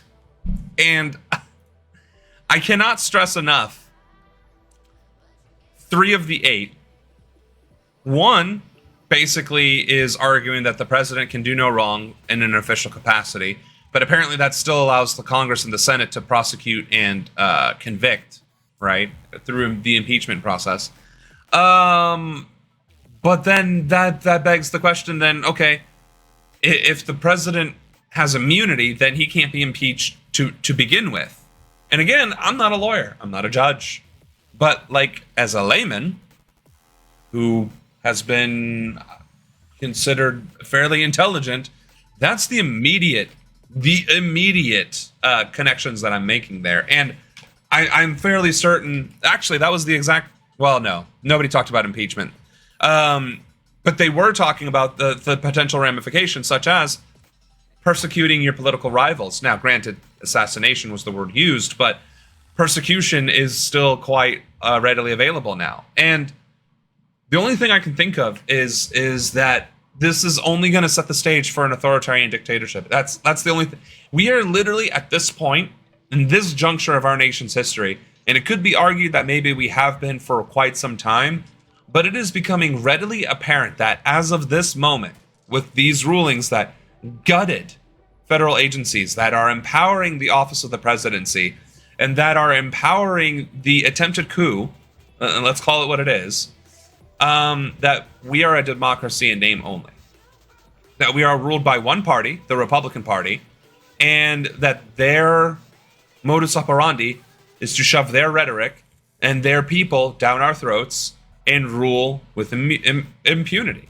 And that's not okay. That's one of the reasons why the political parties should have been outlawed to begin with. It's one of the reasons why the original first few presidents weren't a part of political parties, because they're like, nope, this is what's going to cause problems. And the fact that we did it anyway and that this is how far it has gotten, is, well, a detriment to our way of life. And so, doom and gloom, dystopian nightmare, collapse of the empire, SaSeshen, you want to be the president still? Good luck. Yes, I do. Because now, evidently, as president, I could just sweep the entire corrupt gambit up in a broom and dismiss them.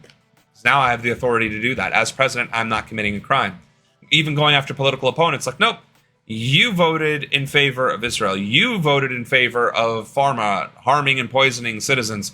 You voted to allow the coup d'etat to go without any sort of ramifications. You're a national security threat. Da-da-da-da-da-da-da. You were on the Epstein list. But I am one person. One person with the spine and the fortitude to do it. Now it's going to take at least 4 more years for me to be eligible for president. What do we do in the meantime?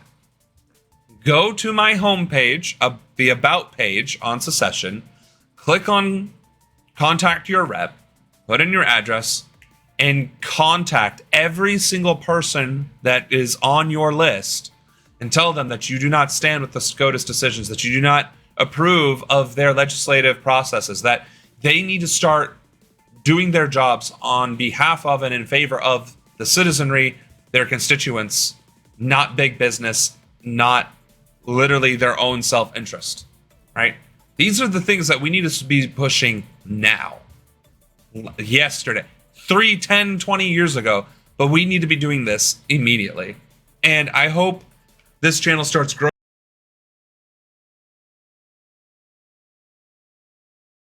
Thousand new people every single day pushing and pushing and pushing, because this is what it's going to take. Like, I get it. It's the end of the world as we know it. Let's party during the dystopian USA. Right? I don't want to get a copyright strike. Luckily, my singing is atrocious, and I doubt Miley Cyrus gives a damn. That being said,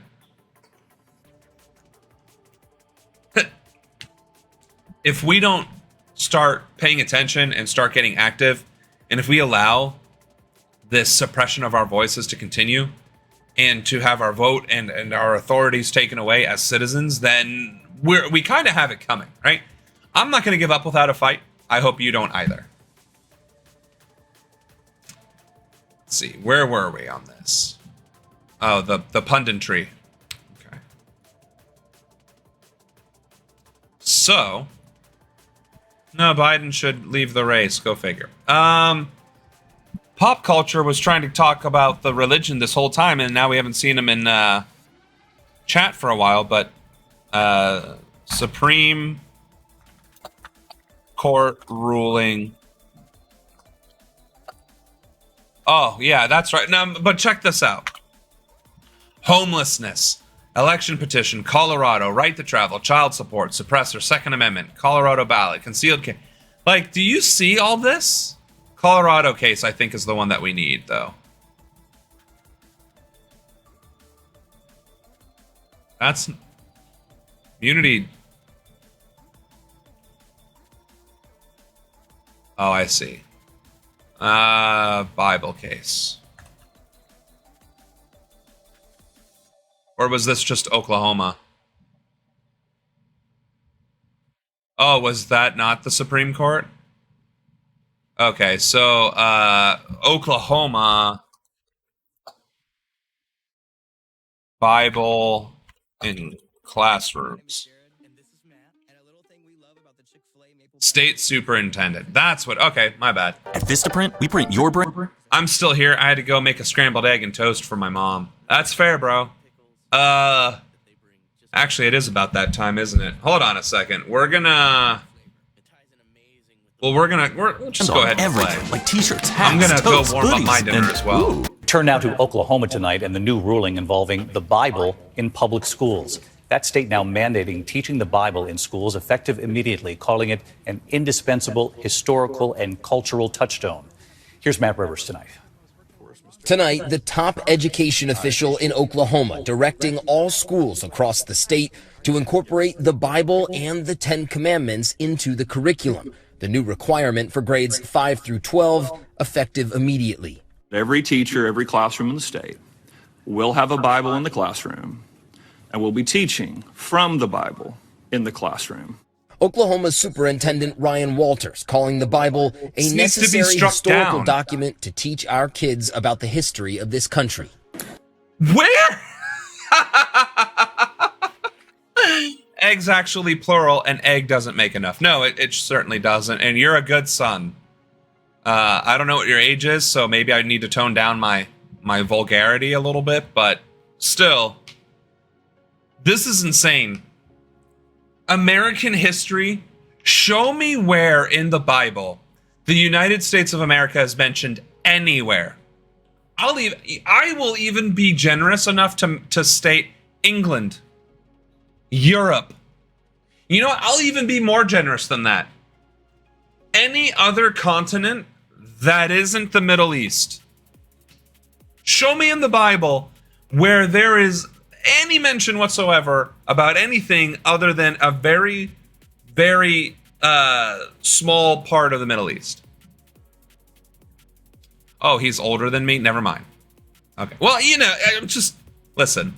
You say you're doing something for your mother. I just assume teenager, not adult, helping their more adult parent. This is insane. The move coming just days after Let's hear this again. And we'll be teaching from the Bible in the classroom. Oklahoma's Superintendent Ryan Walters calling the Bible a necessary historical document to teach our kids about the history of this country. How did this man become the superintendent of education when he literally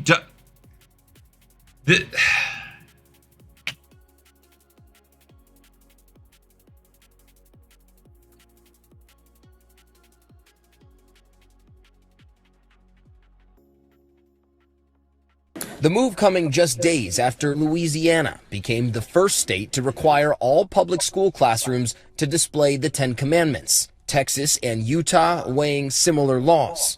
Civil liberties groups are already suing Louisiana, arguing its new law is unconstitutional. It violates the separation of church and state. Today's move by Oklahoma, they say, is part of a larger trend. I think they are emboldened by this Supreme Court. I think the religious extremists saw the success they had with Roe versus Wade and are feeling emboldened all around the country. That is one of the reasons you're seeing this wave of Christian nationalism rising right now.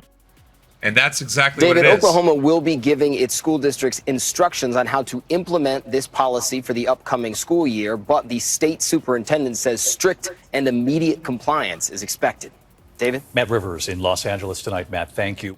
What does the future hold for business? We need a crystal ball. Over 37,000 businesses. Everything. This is, oh my God. I don't know what's more stressful right now. Maybe we should have just stuck to one topic for the stream because, like, or maybe we just should embrace the suck and do the Schadenfreude, right? Look at how terrible our country has become. I wonder if the Supreme Court is going to eliminate the minimum wage next. Could you imagine getting rid of the minimum wage? We should leave it up to the free market. Why should corporations have to pay you at all? You should have to pay them. I mean, I joke, right? But that's probably coming up. For someone that says there's a poor grasp on it, he certainly has the poor grasp. Yes. I can't wait for the day they put a Quran in the classrooms. They'll scream Sharia law. No, this has actually happened. This has actually happened as a protest to all of the Christian nationalism that comes around. Muslims and Jews and Buddhists and oh my have in fact done this. And then those schools, those districts rescinded those policies immediately. So hopefully the citizens of Oklahoma are like, fine, let's go. Let's do this thing and demand that the Quran and the Wiccan whatever. It would be even funnier if it was the Satan Bible, the Bible, the Satanist text was also mandated because, right? Separation of church and state literally means the state cannot endorse one religion over another. And by demanding that the Bible is taught, it is literally demanding one religion over another. And that's not okay. I think schools should teach comparative religion classes, all the religions or none. Right. That would be fine, but it should be an elective, right? Take philosophy, take creative writing, take comparative religion. But you can't mandate it, right? Again, mandating any or even all religions is the same thing. It is not adhering to separation of church and state. But I do like where your head's at. Technically, that is better than what is currently happening. And the problem with all religions is that there's 4,400 gods and counting. You wouldn't be able to teach all religion because you'd have to teach polytheism, monotheism, and all of the other theisms in between.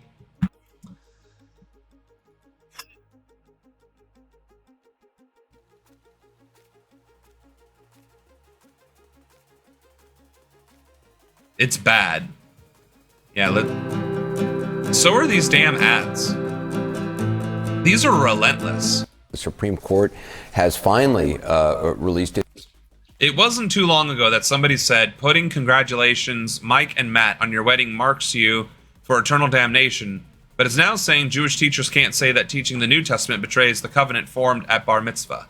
Either you comply or you are forced to struggle even further with inflation on a wedding cake. Yeah, no, I got what you're saying, but that's also true. By teaching the Bible, you are literally invalidating both the Quran and the Torah, which is the Old Testament. And so if you're a Jewish teacher or a Muslim teacher, you get, like, does your religious rights now no longer matter? Like your First Amendment? Like, this is exactly why you can't legislate it in the first place, because it would violate the individual right. This is... I'm just going to grab my dinner.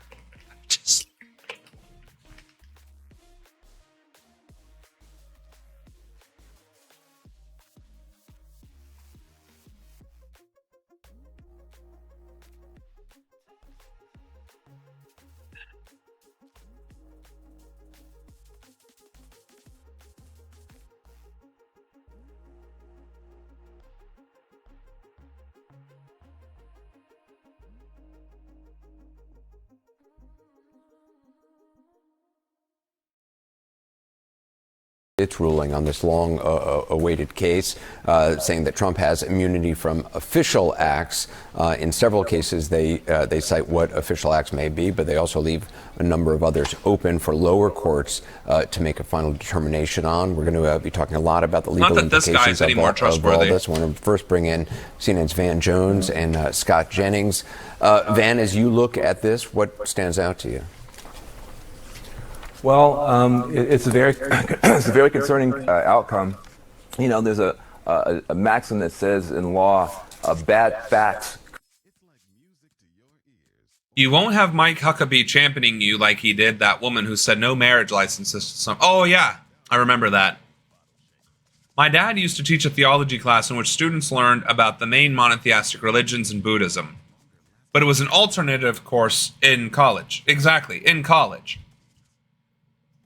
I don't necessarily believe that religion should be taught in primary school at all. That should be higher level education. Because again, the brain hasn't formed. Kids are influenced by their culture and community more than they are by anything else. And so indoctrinating them into this religious belief or another is cultural. It has nothing to do with choice or actual belief. Create bad law. So when you have somebody doing stuff that's so terrible, the stuff that Trump did in office, it creates these bad facts. The court has to come in and figure out what to do about it. It often creates bad law.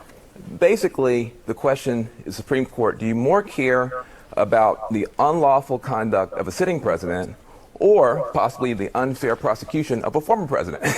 That's really what they had to balance. They're obviously more concerned about the latter. And so I think politically, it's bad. It makes the Supreme Court look very partisan. They're supposed to be wearing these kind of black and white umpire jerseys or whatever. they look like they're wearing red jerseys or even MAGA hats. It's going to go down bad politically for the Supreme Court. I'm It's eating like an also animal scary because nothing matters anymore. What is Trump going to do? If Trump gets elected and there's this idea that he can get away with even more stuff, that's really, really scary for the public because he already ran over every norm that he could. So it seems like, I'm just looking at this politically, not legally, politically, it's almost like a license to thug in a way. Like, you can do whatever you want, and the Supreme Court is probably going to let you get away with it. That is very frightening. Yes, it is. It's also very infuriating. And there literally doesn't seem to be much that can be done about it. I think I am just riling myself up listening to this right now. Because the more I hear about it, the more it's just like, okay, bet. Trump was a bastard. Fact. I'm cool with it. Trump was a bastard. Wasn't great. Cool. Then we got Biden. Still not great. Aiding and abetting genocide. Failed to fulfill any of his promises. Cool. Par for the course.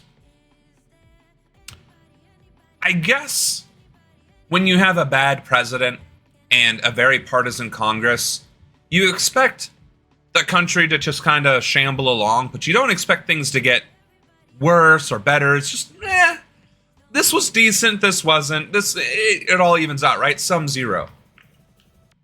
But now you have the Supreme Court being like, yep, Roe v. Wade, gone. Presidential immunity, check. Rioting and trying to overthrow the government, check. Religion in schools, unchallenged, check. What else? Oh, federal agencies being able to do their jobs. Nope, not going to do that anymore. The SEC, the agency specifically in charge of the finance industry, the finance sector, if you will. The probably one of the most important federal agencies next to, HUD and all them others, that deal with people. But the one that is actually regulating the industry that has caused every single recession in our nation's history. Let's gut them too. Like, the Supreme Court is literally saying, hey, how do we make this country work for only one class of people and one class of people only? And let's rule against anything else that doesn't empower that. And the Supreme Court has no checks and no balances beyond the approval process from the Congress and the president. Like, there is no removing them. There is no impeaching. I don't know of, or maybe impeachment is just a generic thing that you can do to anybody in office, but still.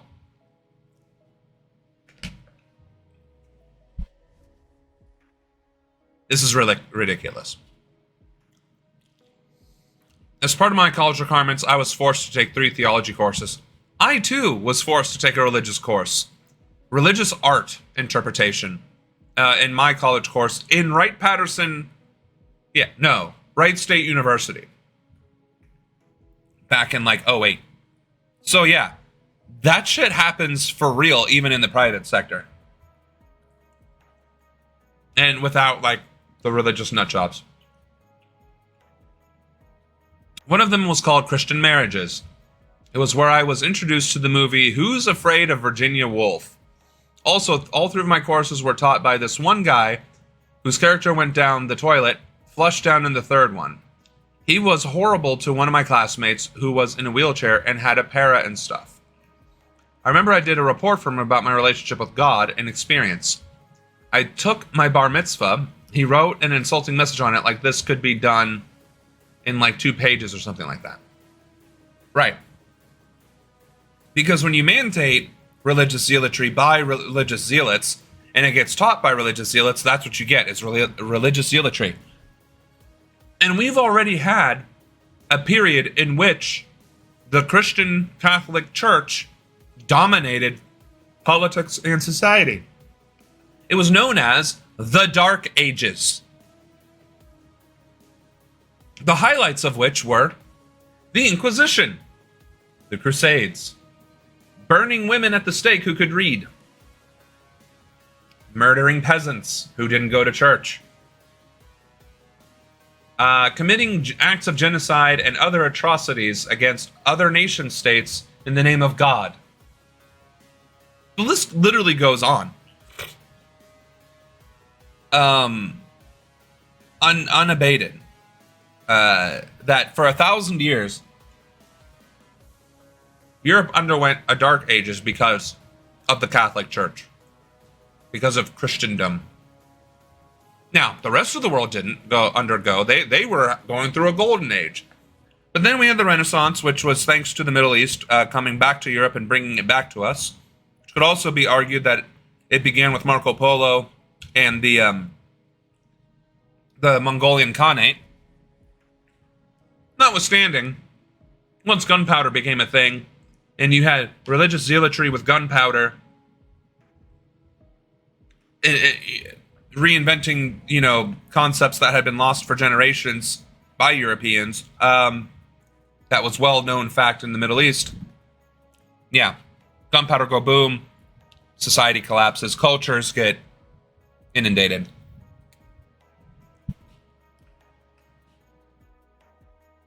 I had to drop my first theology course and switch to another one because that was taught by a guy who pointed out that the author of our required text is a Jew.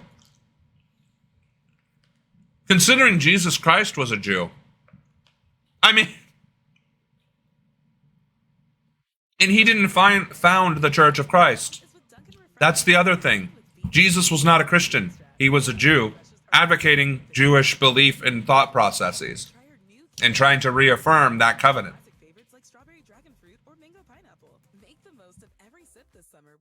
Absolutely just...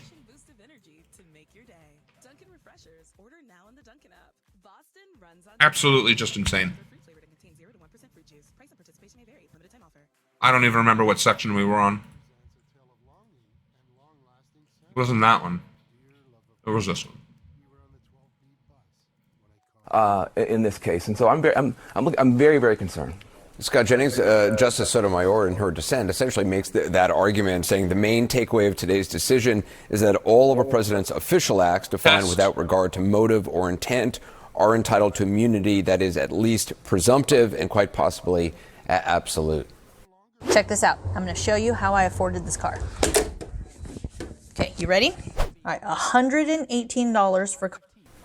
Yeah, look, I think there's some amount of overreaction here. I mean, after all, they did kick it back down to the lower court, so some decisions could be made about differentiating between official and private acts. But look, this court has stood up for the office of the presidency and the executive power of the presidency in a way that, may be of some benefit to future presidents. I mean, we're looking at this through the lens of Donald Trump. No! But, This is...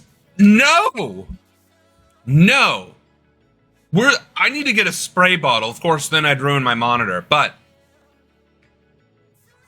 let me tell you exactly why this would be terrible for future presidents. If future presidents can act with immunity and claim that any crime that is leveraged against them, including impeachable offenses, was under their official duties as president, that literally...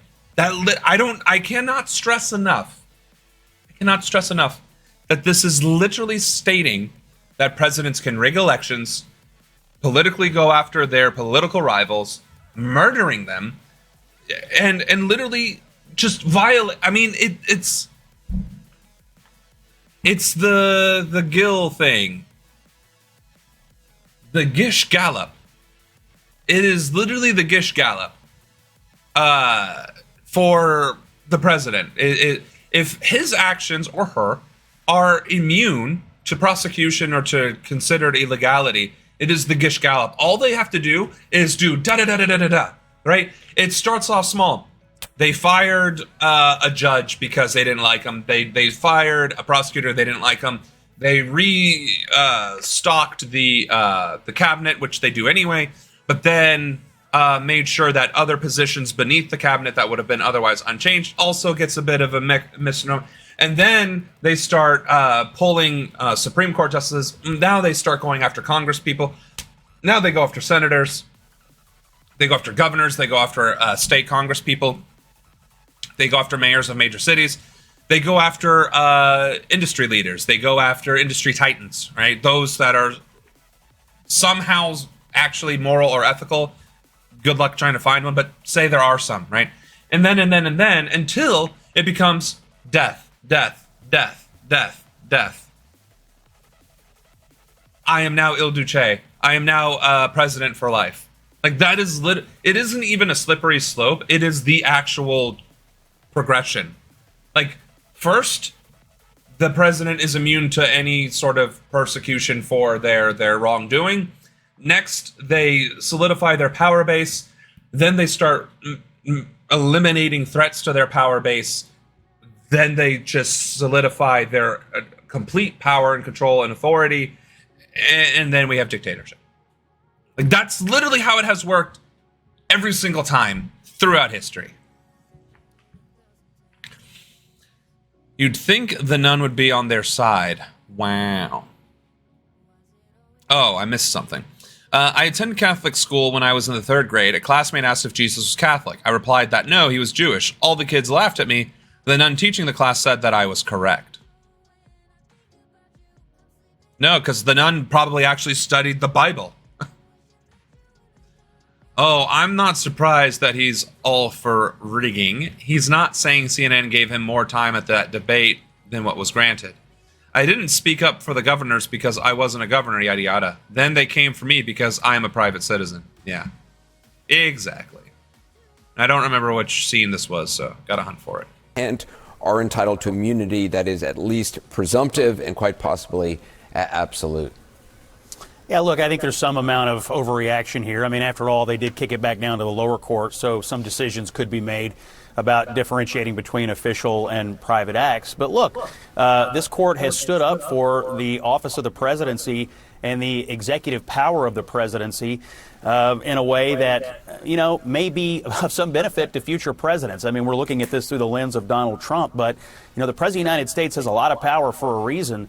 And they do take a lot of official actions. And I think about a future where, you know, if it was open season on presidents for time immemorial, you know, what action would any president ever take out of fear of being dragged into a courtroom every time they did it? So I hear I'm pretty sure making the life of citizens better and holding the corrupt accountable would never be seen as an illegal act. Granted, they would be seen as an illegal act by the people that would be affected by it. But that's the point, the whole checks and balance system.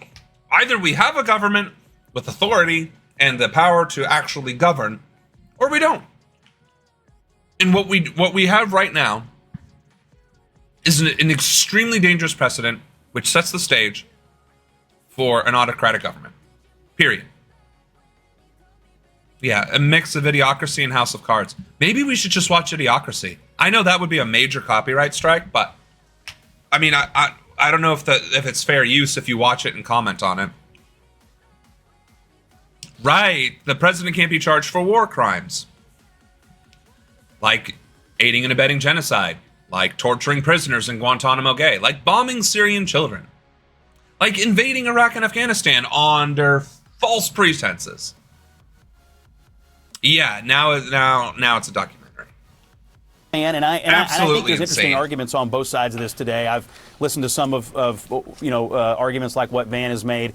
But at the same time, I do think the office deserves a lot of protection and a lot of deference because of the special place that it holds in our system. So I'm okay with it, especially because I think a lower court may have decisions to make in the future, of course, depending on the outcome of the election in November. But Van, just to be clear, even if a lower court makes a ruling, then that can, because what the Supreme Court says is that can be appealed ultimately back to the Supreme Court. Yeah, look, I think Supreme Court is really hurting itself here. I mean, I think most Americans on either side would have preferred us getting some kind of finality around these cases. And what you see is the Supreme Court just dragging this out and dragging this out. They could have weighed in on all this stuff back in March and cleared the deck from this one way or the other. They didn't. They say, go through the whole process and you come back up here. Then they wait 60 plus days past the buzzer to give us this decision. The way it's structured, this thing is going to ping pong back and forth for 3 or 4 more years maybe, it seems like they're doing Donald Trump a favor when they don't have to.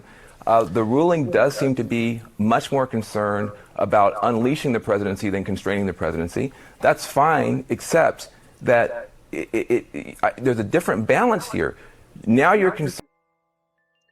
I'm not sure if what we have right now are a bunch of Frank Underwoods, worse than that, or a Camacho, or worse than him. I don't remember who Camacho is in the House of Cards, but I have never seen Idiocracy, so if that was a reference to that movie, I don't get it. That wasn't fictional, that the stupid movie, or that the stupid made the babies while the smart went extinct. It's real. Yep, just look at 19 kids at counting. I mean, here's the thing, though. Environment versus nurture, right? Where are... Okay, yeah, I don't know Camacho. But nurture versus nature. I grew up in a conservative household, and I enlisted in the United States Air Force. I enlisted. I wasn't an officer who went to college first and had my mind expanded by, you know, other cultures and societies. I enlisted into the United States Air Force at the ripe old age of 19, right? School to military pipeline. I did that from a conservative family. I mean, conservative in the... Yeah, I'm more conservative than not. I'm not in like a racist way, just in a... I would say more of like a classical conservative way, but still to the point where you pay your taxes, you do your job, you buy a house, wife, kids, picket fence.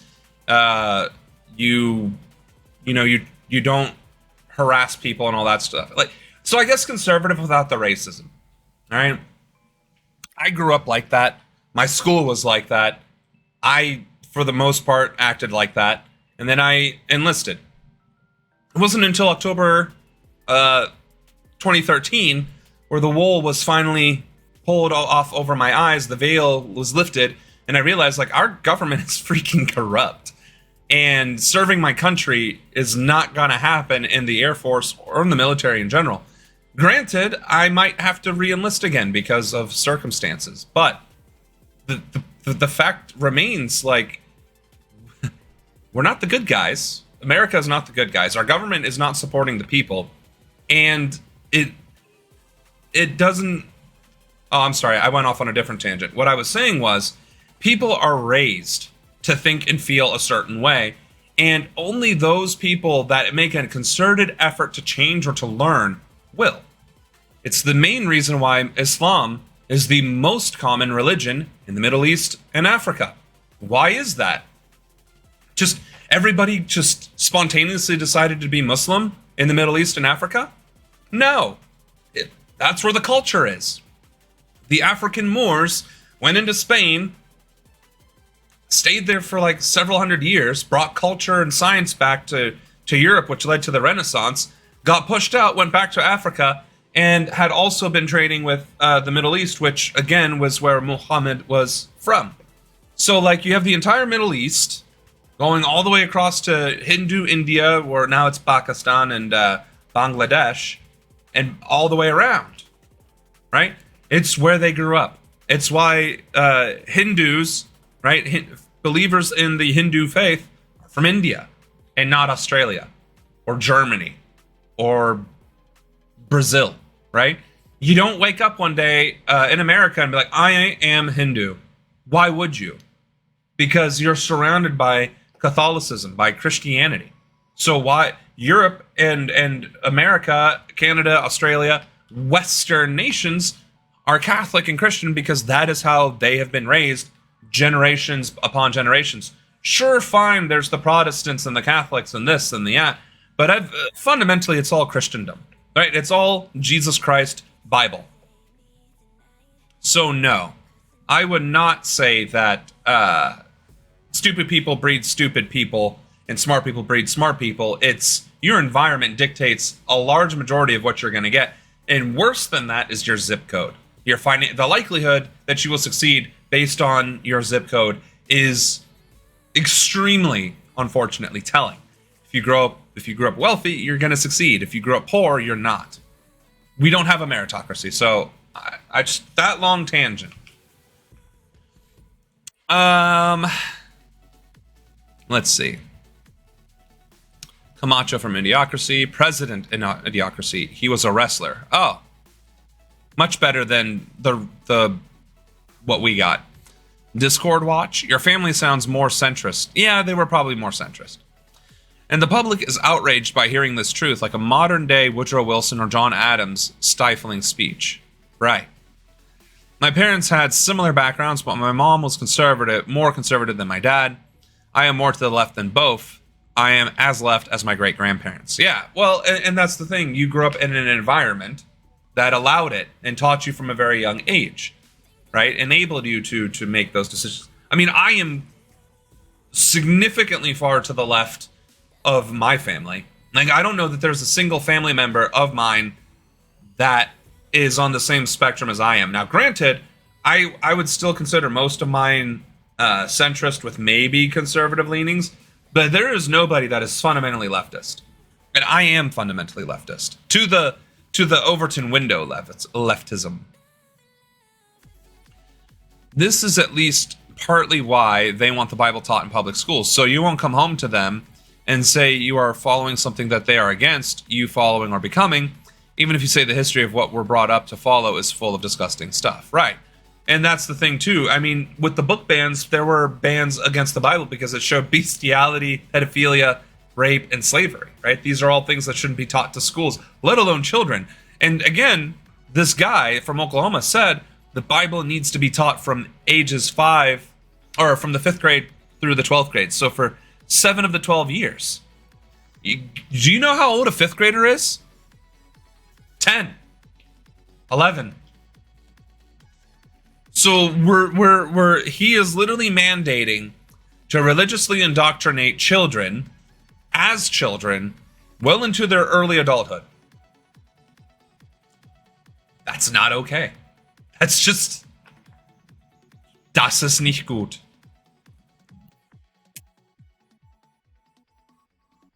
Concerned about a renegade president. Are you concerned about a renegade president prosecuting someone unfairly after the fact, or acting like a rogue or a thug in office? It's not clear what's the greater threat to the republic, and it doesn't seem like the majority really has taken as seriously the concern of half the country about renegade presidencies in the office. I think the Supreme Court is hurting itself. There was, I believe, a way to come to a better outcome, a quicker outcome, an outcome that better balances the interests here. What I think people are going to take away from this, Donald Trump has a Supreme Court that will let him do whatever he wants to, and that is terrifying. Anderson, if I may, I actually agree with Van that I think a majority of Americans would have preferred a resolution to all this, a debt clearing, before they had to make a decision on voting in November. I think he's right about that. However, on the renegade presidency point, look, the Constitution does give the United States Congress a way to rein in any president at any time they feel like it, and it's called impeachment. And he was impeached twice, and he was acquitted twice.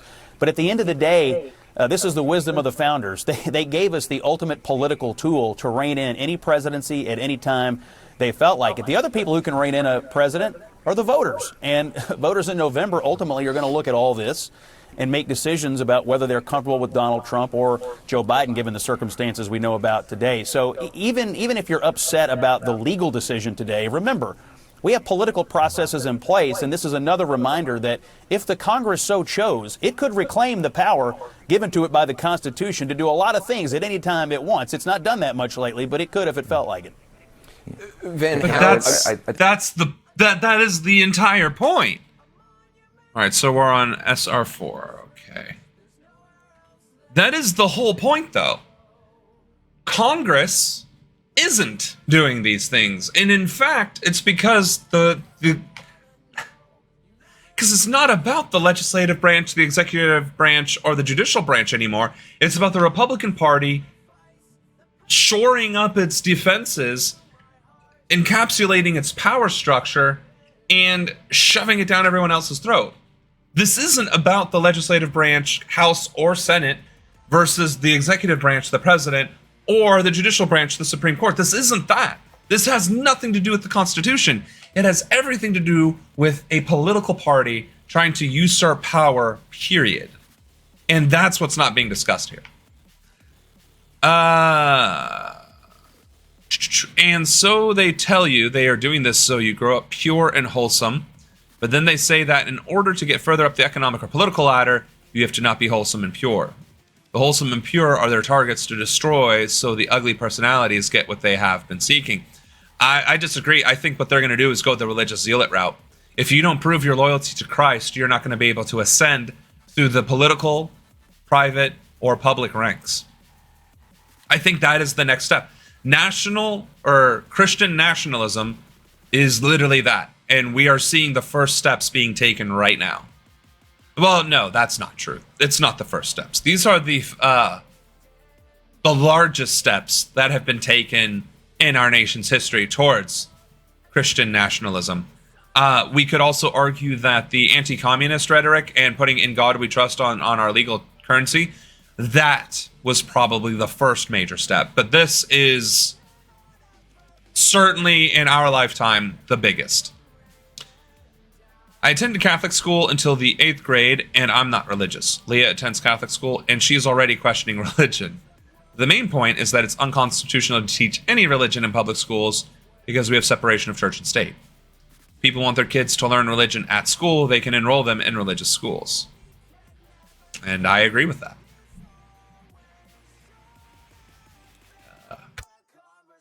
Is that not gonna... Come on. And are entitled to immunity that is... Anderson, if I may, I actually agree. Today, this is the wisdom of the founders. They gave us the ultimate political tool to rein in any presidency at any time they felt like it. The other people who can rein in a president... No, I did touch on that. Never mind. I was going to say, like, impeachment is nice, but if a Republican Congress or a Democratic Congress impeaches a Democratic president and if a Democratic Congress impeaches a Republican president, a Republican Senate will never let that go through as a conviction, right? You can impeach the Jesus out of a president all day long, but if you don't actually follow through with it, then they stay in office and continue unabated. Trump was impeached twice and nothing happened. Clinton was impeached and nothing happened. Like, that's the wrong argument. Right, they want you to be a zealot, but if you display any wholesome and pure behavior, they look to stop you from winning. I don't know. I think that's a decent debate, but that gets off topic from this. And voters in November ultimately are going to look at all this and make decisions about whether they're comfortable with Donald Trump or Joe Biden, given the circumstances we know about today. So even if you're upset about the legal decision today, remember, we have political processes in place, and this is another reminder that if the Congress so chose, it could reclaim the power given to it by the Constitution to do a lot of things at any time it wants. It's not done that much lately, but it could if it felt like it. That's definitely not reassuring. I think that's... Go ahead, Ben. Why? Fuck you, YouTube. Fuck you and your ads. I just think that, I think you're right, Scott, as far as it goes, but we also know the system's a little bit broken on the congressional side. I think the founders really believed in something which we don't talk about much, which is called Republican virtues. Not Republican versus Democrat. That didn't even exist then. But that anyone who we would elevate would have the virtues to preserve the republic. That was, you look at the Federalist Papers. Didn't I bring that up already?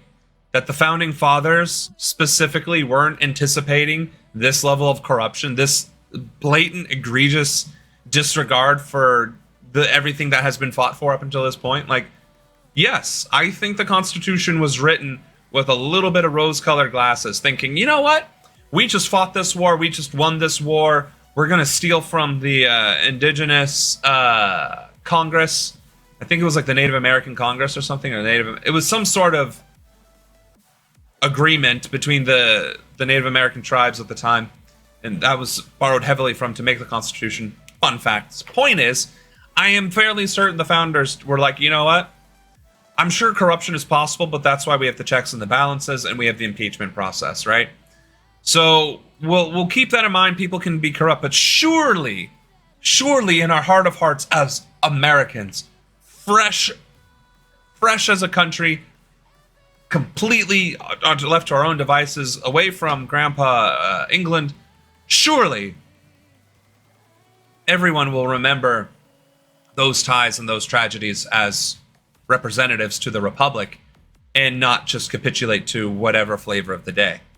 I am fairly certain that that was in the minds of the founders and everyone involved in the process. But the reality is, most empires fall due to corruption after a significant amount of time has passed from its inception. And historically, that has been 250 years. So if the founders didn't think 250 years ahead, then I digress. Those two impeachment trials were a farce. They said they intended to say acquit before hearing the case. This was brought to his loyalists. They chose to acquit to stay in office. If they said guilty, they feared that would be backlash with the voters. Somebody anonymous said they know he's guilty, but they choose to acquit for the food of the country.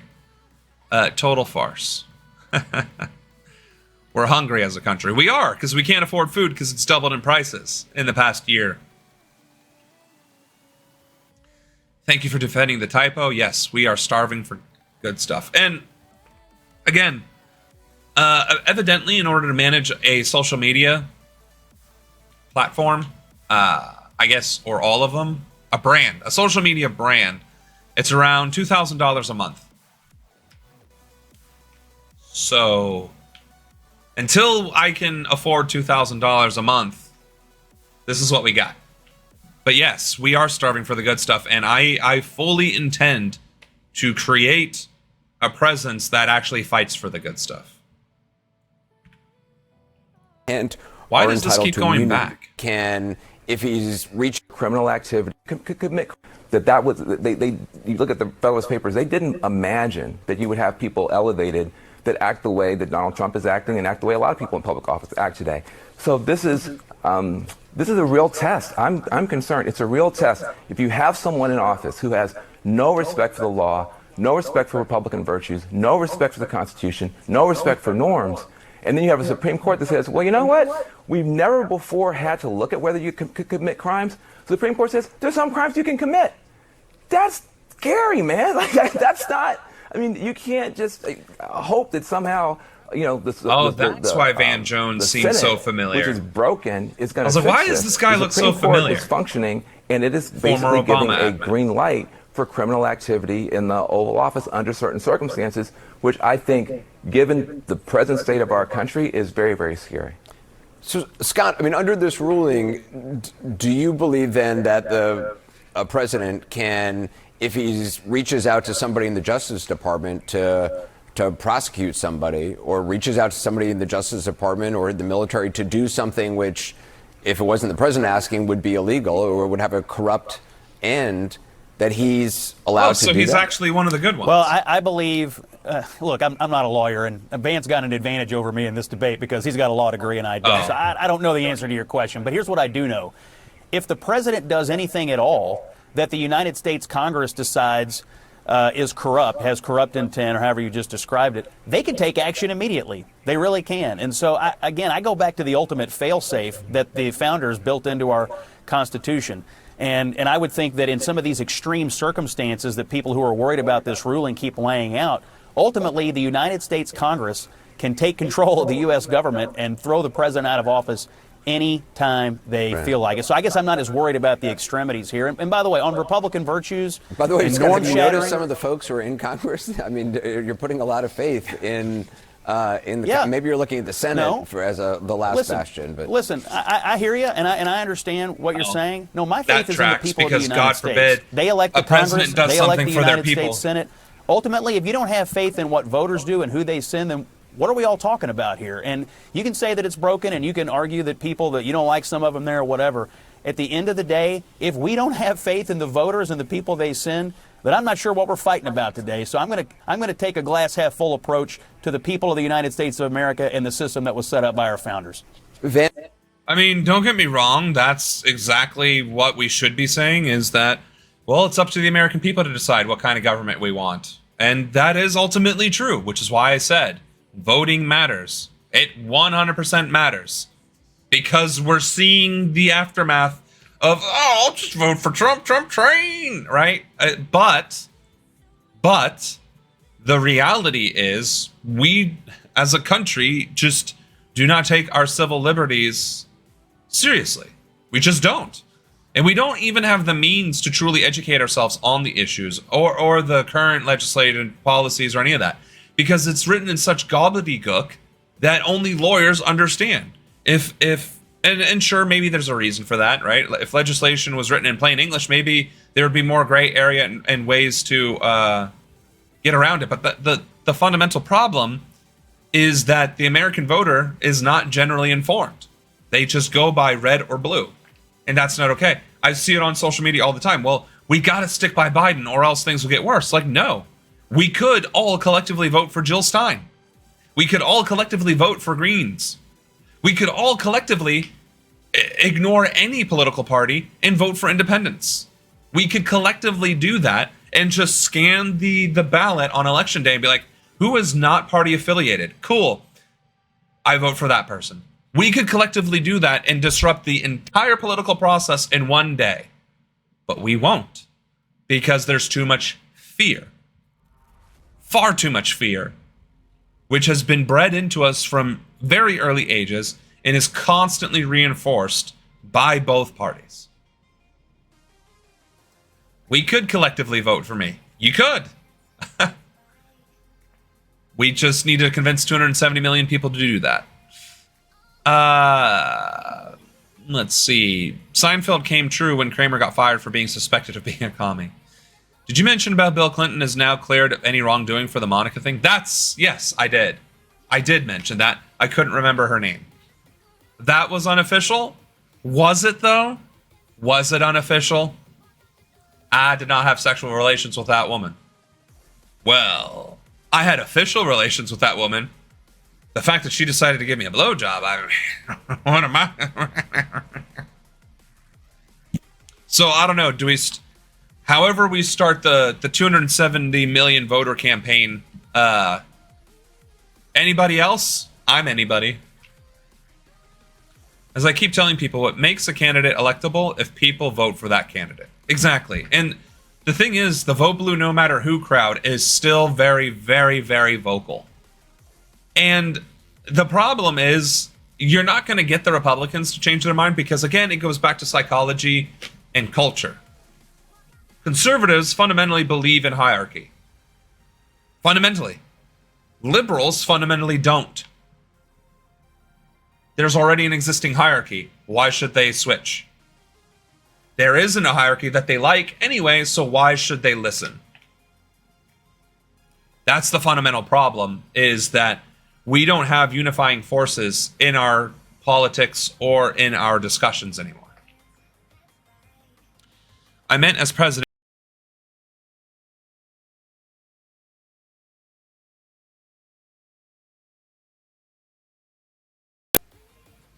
We would probably get indies to vote for me, and they're the largest voting bloc. The I did not vote crowd is the largest voting bloc in America.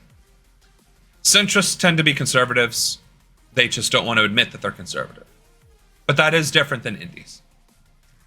So let's finich this one off, and then we'll play some Age of Empires. To the SEAL Team 6 argument, is Sotomayor right that under this ruling, the president can task them to assassinate somebody?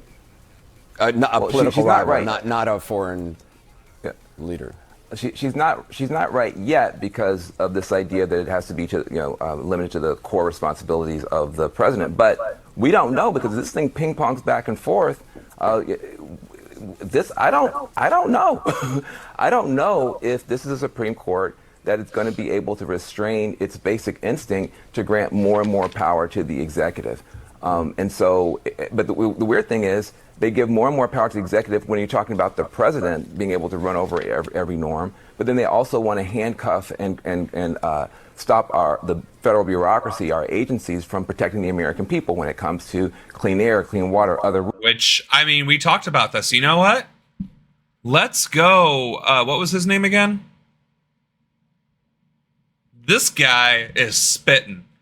We need to get on this guy's radar. And be like, listen, how did you get Obama into office? Because you need to help me get into office. Over 200 million should stop voting duopoly. What is so hard about not voting either one? Because, well, if I don't vote for them, the other guy wins. Again, Convince a country enthusiast to listen to Taylor Swift. Convince a Taylor Swift enthusiast to listen to 50 Cent. Convince somebody who's just enamored with Megan Thee Stallion to listen to I don't know, Gregorian chants. They're not gonna. Why would they? That's not their norm. The thing is, indoctrination requires deprogramming. And deprogramming takes time. Because it takes time to deprogram somebody's strongly held beliefs and thoughts. If it was a principle, it wouldn't matter, right? Some people are so racist, it's a principle. But a belief, because you were raised racist, without ever interacting with black people or other cultures, that can be deprogrammed as a major and extreme context. Ruling. So there's this weird thing where it's like the Supreme Court seems to want the president to be almost omnipotent, but they want the federal agencies to be completely impotent. I disagree with that. I think what the Supreme Court, in all these rulings, Chevron, I think they are screaming at the United States Congress, please fulfill your constitutional duties. Make laws, rein in the executive branch, and up to and including the president if necessary. I think this court is screaming at the people down the street, over in the U.S. Capitol, across the way, and saying, please, for the love of God, do your job as the Constitution orders you to do it. Yeah. I think that's wishful thinking. Because if that were the case, you wouldn't defang the federal agencies who were okay. I keep saying that they were implemented by Congress, but maybe I'm wrong. Maybe I'm actually wrong. How were the federal agencies established? Let's ask that question. A federal agency exists because Congress determined that some problem needed regulatory oversight. Which is what I've been saying!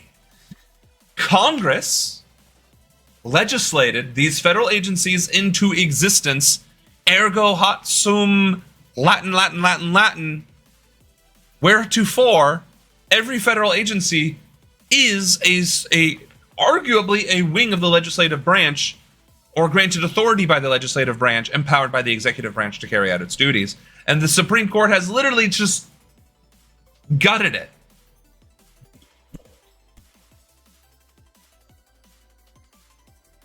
Play some Age of Empires.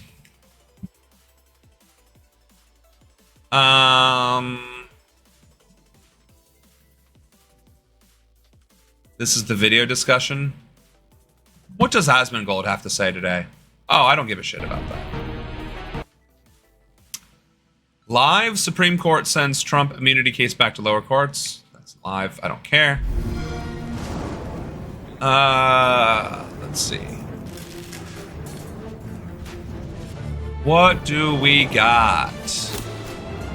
Oh, we could watch Age of Empires while playing Age of Empires. Do we got debating Joe Biden debate? I don't even wanna. What do we got? Anybody got some good videos we can be watching? I know AZ would have us be watching soccer.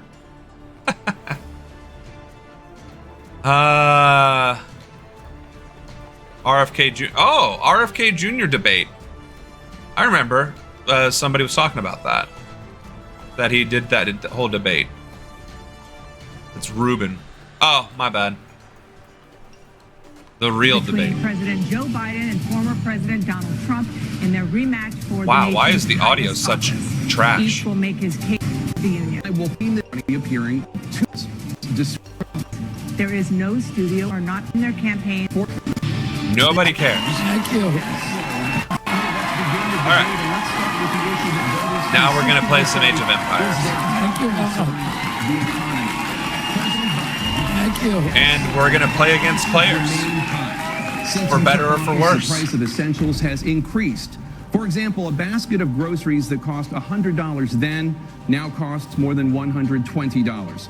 And typical Let's home see how well prices I have do. jumped more than 30%. Disclaimer, What do you say to we are voters not who playing feel they ranked are because worse I am not off confident under in my your ability to play presidency ranked. than they were under President Trump? We got to take a look at what I was left when I became president and what Mr. Trump left me. Plus, we've been in the AOE2 channel this entire time and haven't played a single match of AOE2. Many people were dying. All he said was, it's not that serious. Plus, I'm going to be talking while trying to maintain all of my build orders. There were no jobs. Unemployment rate. Call me the Viper. 15%. It was terrible. And so what we had to do is try to put things back together again. And that's exactly what we began to do. We created 15,000 new jobs. We brought is RFK Jr. going to talk? We have 800,000 new manufacturing Or is he jobs, just going to... but there's more to be Oh, done. this is how it looks like he's on the debate stage. That's We're still in interesting. trouble. I come from Scranton, Pennsylvania. I come from Damn, that was fast. Where the kitchen Let's tables, go. Things weren't able to be met during the month. It was a problem. Sure. The price of eggs, the price of gas, the price of housing, the price of a whole range of things. That's why I'm working so hard to would make like sure to know I deal with gods. those problems. That we're going to make sure that we reduce the price of housing.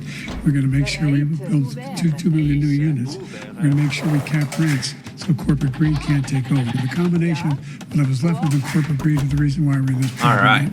now. Now, in addition to that, we're going to try where if you had to take a look at all that was done in his and administration, find he our didn't do sheep, much at all. our By the time he boars, left, there things were in chaos. Literally chaos. and So we put things back together. We created not those screw up jobs. our build We made sure order. we had a situation where the best of our ability. All right, so there's our boar, which is a rhino. Which is a major issue for many people. To $15 for a insulin shot as opposed to $400. No senior has to pay more than $200. Well, I guess we got interrupted the last time we did the debate, so hearing it over again, I don't know. The situation is we're going to make that available to everybody, to all Americans. So we're working to bring down the price of around the kitchen table, and that's what we're going to get done. Thank you, President Trump. We have the greatest economy in the history of our country. We have never done so well. Everybody was amazed by it. Other countries were copying us. We got hit with COVID, and when we did, we spent the money necessary so we wouldn't end up in a Great Depression, the likes of which we had in 1929. By the time we finished, so we did a great job. We got a lot of credit for the economy, a lot of credit for the military. Where's my wood line? No wars and so many other things. All the way back in the Everything back. was That's rocking cute. good. But the thing we never got the credit for, and we should have, is getting us out of that COVID mess. He created mandates that was a disaster for our country. But other than that, we had given them back a country where the stock market actually was higher than pre-COVID, and nobody thought that was even possible. The only jobs he created are for at least I'm not going to get illegal attacked immigrants from that and wood bounce line. back jobs, a bounce back from the COVID. He has not done a good job. He's done a poor job, and inflation's killing our country. It is absolutely killing us. Thank you, President Biden. Well, look, the greatest economy in the world. He's the only one who thinks that, I think. I don't know anybody else who thinks that. All right, we're going to go after our boar. And, the fact of the matter is that we find ourselves No, we in a have a back situation wood, where gold. That's his, good. His economy. And another wood line. That's finally the largest nice. tax cut in American history, $2 trillion. He raised a deficit larger than any president has in any one term. He's going to have to kind of improvise. That lost more jobs than he had. There's our other boar. Since Herbert Hoover. The idea that he did something that was significant in the military. When he was president, there were still killing people in Afghanistan. Keep going. He didn't know about that. When he was president, we were still Are you finding ourselves shitting in a me? position where you had a notion that we were this. I guess the country. rhino's faster. Truth is, I'm the only president this Well, century that doesn't have. we had ourselves this decade a fatality. Any troops dying. That is not a good sign of a skilled player. President Trump, I want to follow up if I can. Did Mr. RFK Kennedy, the speak question once was, yet? People feel worse off because of inflation. And I want to Shit. thank everybody for being here and for this opportunity. And thank you, John. Buddy, where's my... I also want to thank Elon Musk and I housed myself. for live streaming this. Oh, my God.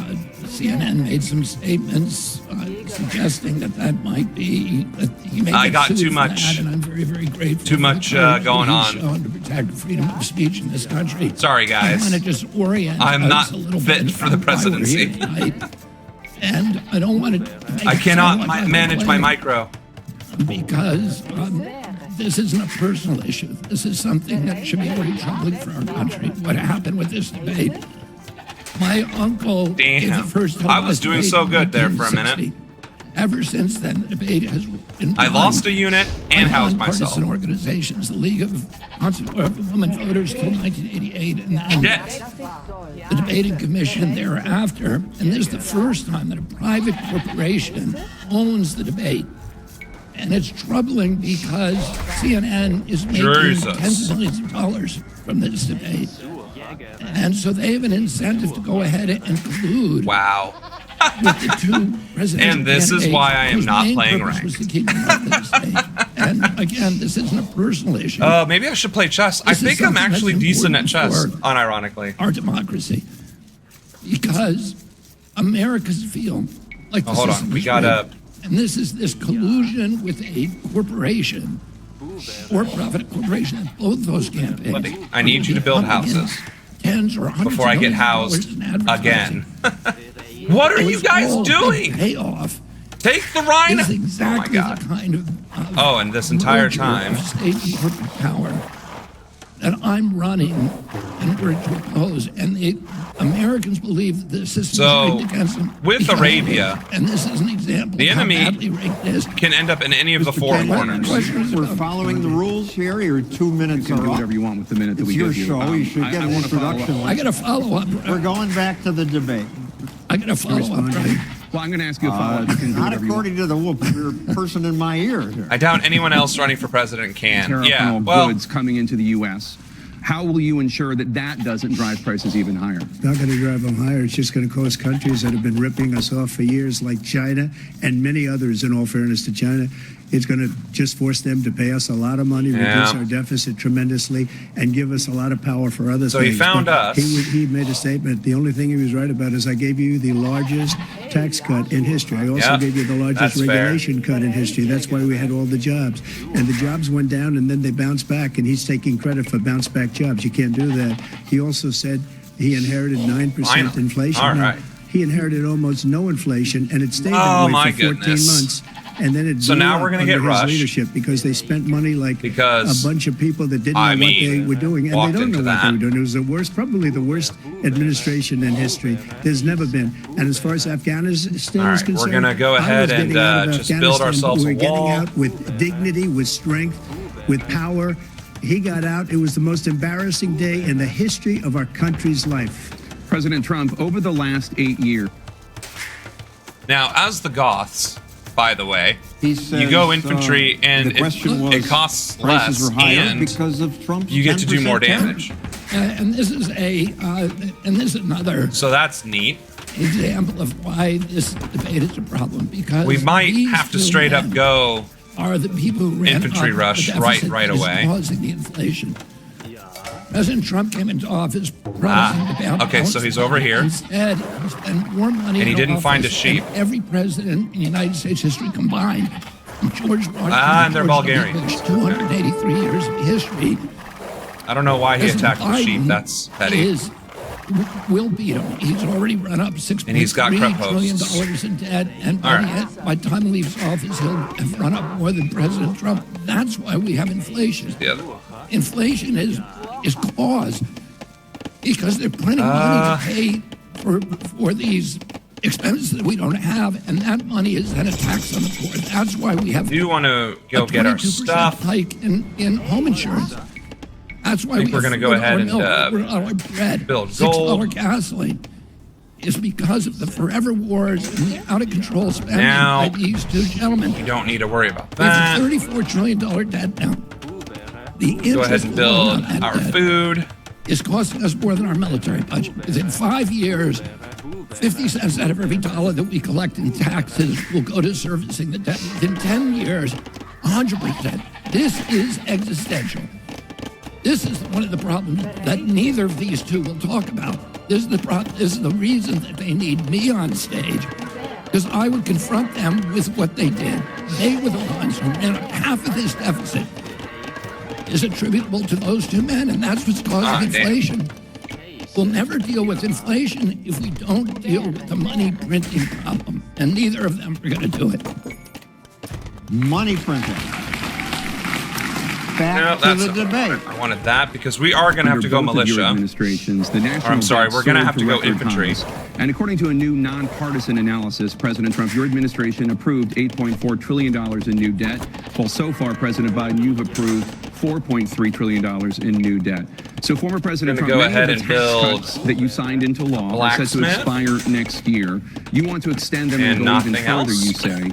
With the U.S. facing trillion-dollar deficits and record debt, why should top earners and corporations pay even less in taxes than they do now? Because the tax cuts spurred the greatest economy that we've ever seen just prior to COVID. And even by the way, that's not true at all because much better than just tax about cuts any for the other rich country. never benefit the working class. When we cut the taxes, as an example, the corporate tax was cut down to 21% from 39%, plus beyond that. So he's over here, which means we really need to be walling and over companies here. were bringing back trillions of dollars back into our country. The country was going like never before. And we were ready to start paying down debt. We're ready to start using the liquid gold right under our feet, the oil and gas right under our feet. We were going to have something that nobody else has had. We are going to try and do Golf Rush. I gave him an unbelievable it costs situation. Less, and I think they get built faster, right? Oh, that's all of the things that we came up with. We gave him something great. That's Remember, fair. More people died under his administration, even though we had largely fixed it. More people died under his administration than our administration, and we were right in the middle of it, something which a lot of people don't like to talk about.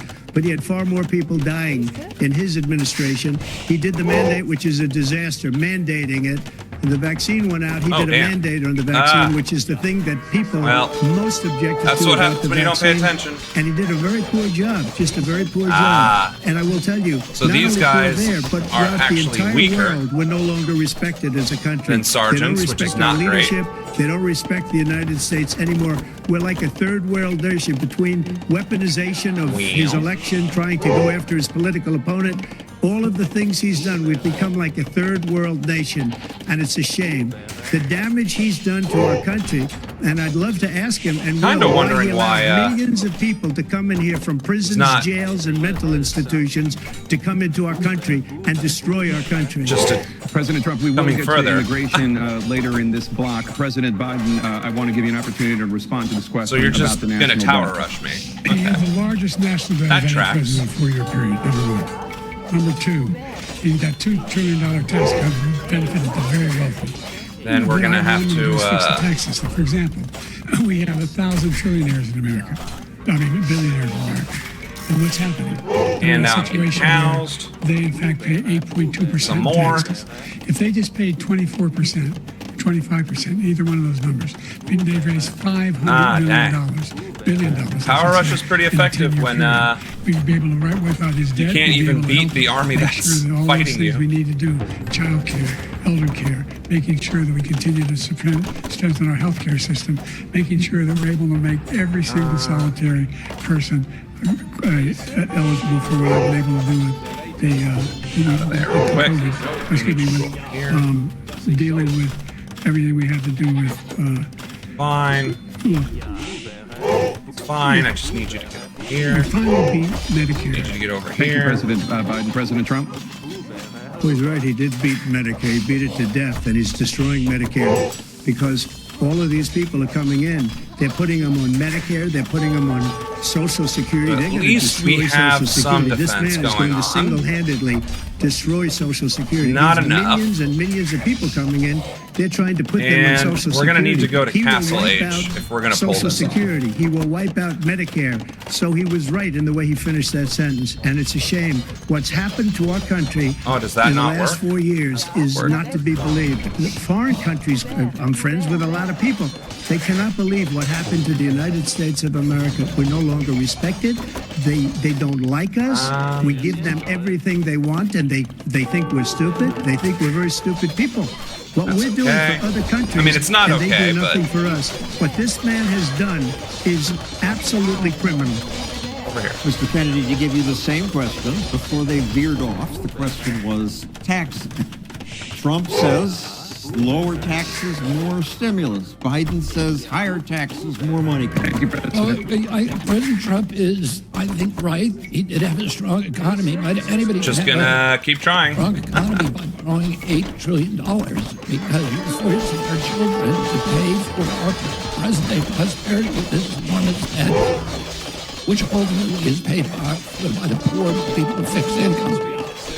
I want to address the area that they veered into. I guess we're not going to be able to go to Castle Age, unfortunately. There's another illustration about why this is so problematical, because these two presidents shut down every business in our country. 3.3 million businesses with no due process, no just compensation. They have 41% of That's black businesses. unfortunate. They never reopened. There was no scientific. Because while my economy is being jacked, there was no public hearing.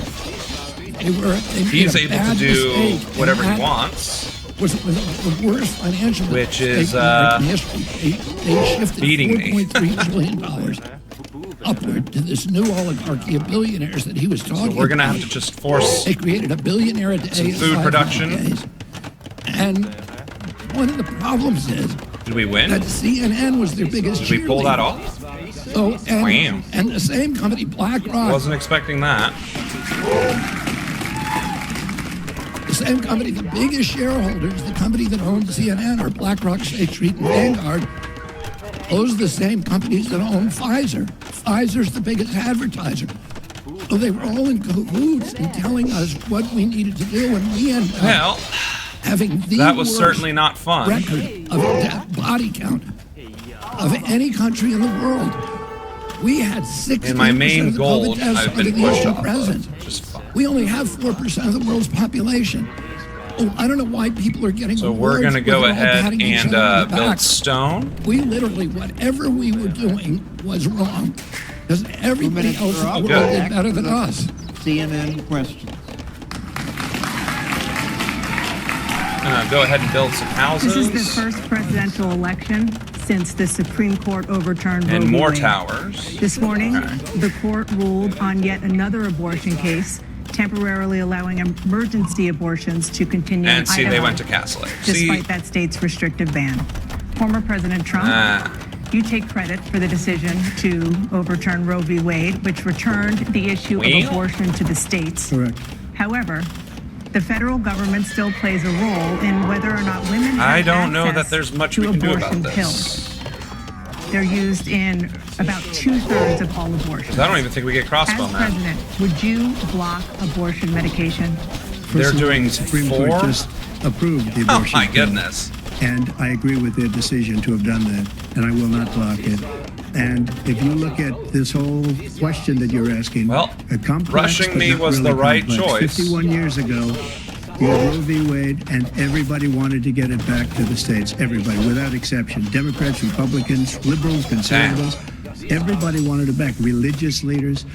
And what I did is I don't even put see 3 where my great Supreme forward Court goal is, justices on the court, which is and not they happened great. to vote in favor of killing Roe v. Wade and moving it back to the states. This is something that everybody wanted. Now, 10 years ago or so, they So started we talking got about how many weeks and how many food this and and getting into wood, other but we things. need But gold. every legal scholar throughout the world, the most I respected, don't know where our wanted it brought back other to the gold is states. I supposed did to be. Now the states are working it out. If you look at Ohio, it was a decision that was an end result. It was a little bit more liberal than you would have thought. Kansas, I would say the same thing. Texas is different. Florida is different. But they're all making their own decisions right now. And right now, the states control it. That's the vote of the people. Like Ronald Reagan, I believe in the exceptions. I am a person that believes. And frankly, I think it's important to believe in the exceptions. Some people, you have to follow your heart. Some people don't believe in that. But I believe in the exceptions for rape, incest, and the life of the mother. I think it's very important. Some people don't. Follow your heart. But you have to get elected also. And because that has to do with other things. You got to get elected. I also made several key mistakes. Because they will take the life of a child in the 8th month, the 9th month, What's and their even rank? after birth. After birth, if you look at the 901? former governor of Virginia, Yeah, I'm definitely not he was good enough. willing to I've do only this. played He said, "We'll a put couple." the baby aside, and we'll determine what we do with the baby." Let's Meaning, see. we'll kill Timeline. the baby. What happened is we I brought think they it back built- to the states, and the country is now I think they coming built together on this issue. an army when I was still trying to get up there. So let's see. That's them. I couldn't find them at first. So let's speed this up. 0, very low idle TC. Where's my mouse?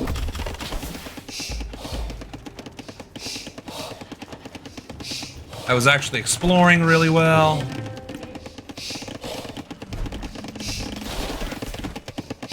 And then, what? Is that when I got housed? Yep. So, I got housed. So now I'm down 2, essentially. Oh, except he went up. So, I wasn't down, but I'm behind. Significantly behind. Now they are producing me with wood. I am barely catching up. They're building sergeants, which they can do apparently in the feudal age, which is much stronger than anything I can throw at them, as we find out. And goes immediately into stone as well.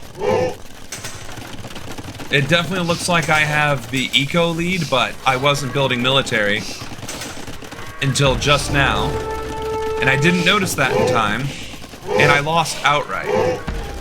I lost outright. And it just kind of went from there. I couldn't do anything about this. Normally tower rushes aren't a problem, but like I couldn't even out infantry the infantry. And I'm supposed to be one of the best infantry. So yeah, from that point forward, it went downhill quick. I couldn't even hurt them with archers. Yeah. There was very little. What's even in here? Sergeants? Okay. So yeah, I couldn't even hurt them with archers, which is normally your counter to infantry. And then he went after it, and yeah. Yeah. No, he rushed me with superior units. There was not. I mean, honestly, though, there wasn't anything I could have done differently. Because what I did was correct. I used my man-at-arms, which is what I happen to have, and it just wasn't enough. Where's the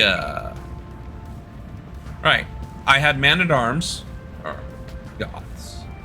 That's who I was. Right? I had my man-at-arms, and they were just weaker.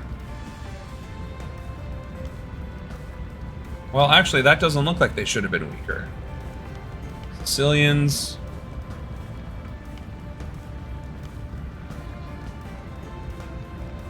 So the sergeant.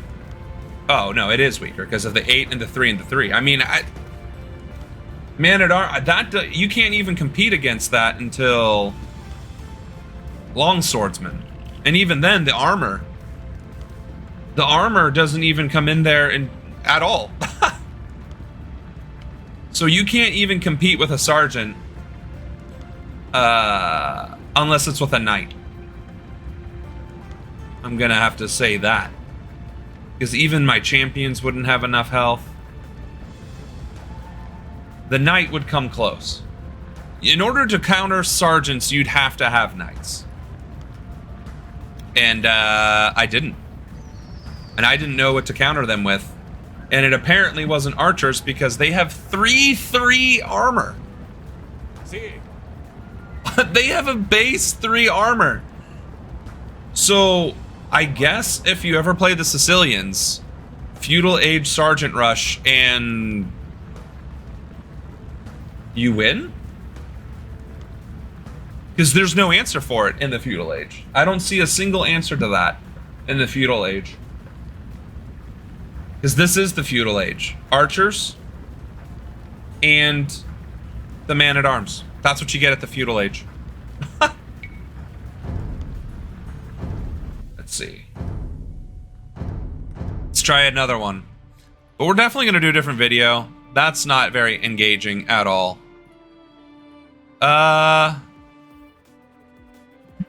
Let's do...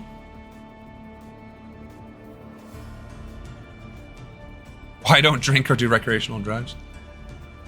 Let's see. That would be interesting to do. See the stream, but they're never for very long. The 5 full end show. Now we'll probably get DCMA'd or some nonsense. Star Factory. See, now I'm concerned about playing videos that I'm not commenting on. I just want something in the background. The Majority Report? Meet your next pillow. Why do we make our pillow in the shape of a cube? I'll tell you. The Majority Report with Sam Cedar. The destiny of America is always safer in the hands of the people. Every time I see Thoth, I think it says thought. I mean, to be fair. Oh, wait, did we not even hit find match? Whoops. And I welcome their hatred. We must guard against the acquisition of unwarranted influence, whether sought or unsought, by the military-industrial complex. The Majority Report with Sam Cedar. Wow, that's annoying. Can we get to literally anything else, please?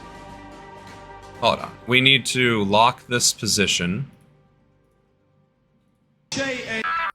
Gowanus Canal in the heartland of America, downtown Brooklyn, USA. Sam Cedar, you do realize that intros are no longer the thing, right, for YouTube? Can you not do that ever again? On the program today, Melissa. All right, Arena. Jacoby, law professor at the University of North Carolina, Chapel Hill, author of Unjust Debts, How Our Bankruptcy System Makes America More Unequal. So the problem... Also on the program Chinese today is that the Supreme Court rules one more that villager, a president has absolute immunity for official acts, and makes it near impossible to prove an act less unofficial. food. Actually, you get no food, but you get more Also on the program villagers. today, top Democrats panic as Joe Biden's family wants him to stay the course. Okay, the good news is it's easier to find all my crap. So let's start off with that. Offer a plea deal on criminal charges to Boeing. What else? Steve Bannon heads to prison Minus today. 50 wood, too? For 4 months. He's going to miss the election, or he'll get out just in time. All right, got my sheet. The Trump-appointed federal judge blocks Oklahoma's criminalization of undocumented immigrants. Villagers. And the Texas Supreme Court upholds a ban on gender-affirming care for And I youth. just need to find the other boar, and then we can go U.S. removes the aid outside. pier in Gaza, maybe permanently, because of weather. This as Israel takes like more steps I want to kind of to annex stay the West on Bank. cheap a little longer than normal. In France, the far right leads in the first round of snap elections. Good job, Macron. Runoff happening next week. Where's my other boar? Can we not And the have general these who led the problems, failed please? Bolivian coup attempt claims he was ordered to do it by President Arce to help flagging poll numbers. Evo Morales also says that. Lastly, the Biden administration rejects mining Where access is my other to the boar? Alaskan Are you shitting me wilderness. right now? All this and more. I'm on fairly today's certain you get multiple Majority boars, even in arena. Welcome, ladies and gentlemen. Thanks for joining I us guess we'll today. just, YOLO. Rather busy Monday. Not Fun Day Monday. Not Fun Day Monday. Sorry. It's a violation of our branding, but we had to say this not a fun day on this Monday. I just want to say, we just got the Supreme Court ruling happened about an hour and a half ago on immunity. Tomorrow, we're going to be talking Ian Millhiser about the Chevron case and others. We may actually have somebody else on Wednesday to do so. Okay, so I don't know where my other boar is. I know maybe it's, that's why I it have was hunt. Virtually impossible to get not a legal very analyst reassuring at all, for but- today because they all knew that they were going to be writing their pieces on And we're going to need wood. and there would be this level of conversation about Biden dropping out of the race either when the debate happened. There is a lot of talk of Joe Biden, right now. of people wanting Joe Biden to leave the race. There's also now a lot of talk of people saying, why can't Joe Biden officially go over to the Department of Education and take a hammer to the computers that have all the lists of people who owe money? He should. I mean, it seems like an official act. I want him to be like, if we're really going to go down with so this, we're getting stuck in our wood line. It's a very thin wood line too. That's criminal and just go really hard. I feel targeted. I'm not gonna lie. I feel a little targeted by the game right now. The down with the ship thing doesn't really work because it's like the Titanic. You couldn't get on the life raft. You just had to stay on the ship with the captain. Be like, okay, there's go my down other with you, board. buddy. Yeah, right. My God. You didn't want to give up America's just a giant suicide pact. Go ahead apparently. This Get the sheep. ruling from the Supreme Court is a little bit worse than we had Ellie Mistel on last week. Was it last week? I knew there was another board. Maybe it was 2 weeks ago, to give us a potential preview of this, and he felt like it was going to be remanded without a doubt. At that point, buddy. He thought that. Goodness. His speculation was that it's probably not. All right, so we found our absolute enemy. immunity, because otherwise So that would have now come we out can earlier. just go ahead and auto scout. They may have negotiated a We remand. are supposed to be and doing it appears actually to be worse Fast than Castle. I think a lot of even the most jaded Supreme Court watchers have followed, in part because there does not seem to have been a particular test for unofficial or official acts that can be broadly applied. And to the extent that there Did the was sheep get a killed? test that was applied, Honestly, I don't the even court know. also found that you really I'm cannot struggling just to get keep up. evidence. And we'll get deeper into this tomorrow, but you cannot collect evidence. Wait a minute. Or I should say, you cannot collect Son of a almost the only evidence that would be available to establish that something Don't was an even have unofficial enough. act. Because it's rare that Oh a my president God. says, I'm personally going to do something illegal. Usually what it is, you talk to your advisors around you and you delegate that authority. And if you don't have the ability to in some way subpoena the communications between How much those longer is people, this going to take? Damn. then there's no way See, to know with if the normal president Fast had any Castle, you go to culpability in 27 doing this bills. act that could be non-official. But here is Ken Delanian from NBC as this news broke. So I how guess. he was characterizing Do I this do two decision. more? Do we just Again, risk we'll it be for the talking to biscuit? Ian Millhiser tomorrow, and probably somebody on Wednesday about Go ahead this and build and a the other mill. decisions, but that we've had in the past week. But And YOLO. there could be no more stark of a reminder of the import of not having a Republican president than what we've seen in the past week. And frankly, I don't know. Why wouldn't you just... How many years it's going to be before we can unwind this stuff? And by years, I mean decades, probably, particularly with the Chevron doctrine last Friday. But I don't know, maybe if the president's immune, has Say we absolute go immunity, for there's a that little more goal. opportunity for Biden to do something, assuming that, he's capable of doing it. Here is Ken Delanian. Let's bring in NBC's Ken Delanian outside of the Supreme Court. Ken, what do you have? Yeah, Katie, I think the analysis here has been probably- spot on. The decision goes a long way to say that the president is not above the law and that private acts, unofficial acts, are not immune. But if you look at what the implications for Jack Smith's indictment of former President Okay, Trump, so they must have appear went to the be same dire route I because did. there's a whole section in the indictment about Donald Just a Trump's little efforts to bit enlist faster. the Justice Department to allegedly falsely proclaim that there was fraud in the election, write letters to states. That is completely out, according to this decision.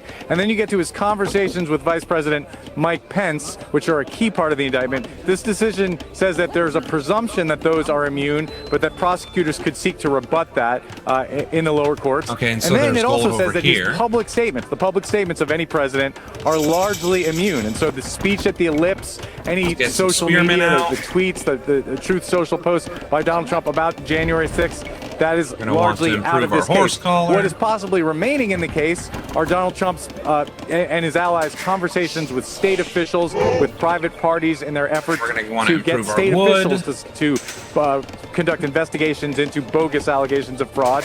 And what this decision says is that spread all out. that has to go back down to the district judge, who has to scrutinize in close detail every single one of these allegations and decide what constitutes private conduct, what could possibly be official acts. And then, of course, that's appealable. And so the idea that this case could go to trial before the election is completely out the window. That's not happening. And in fact, it could take a year or more to sort through this stuff. Even if Donald Trump doesn't win the election and this case still goes forward, this Supreme Court decision greatly complicates Obviously, the major Teutons indictment get of Donald Trump by the special counsel, Katie.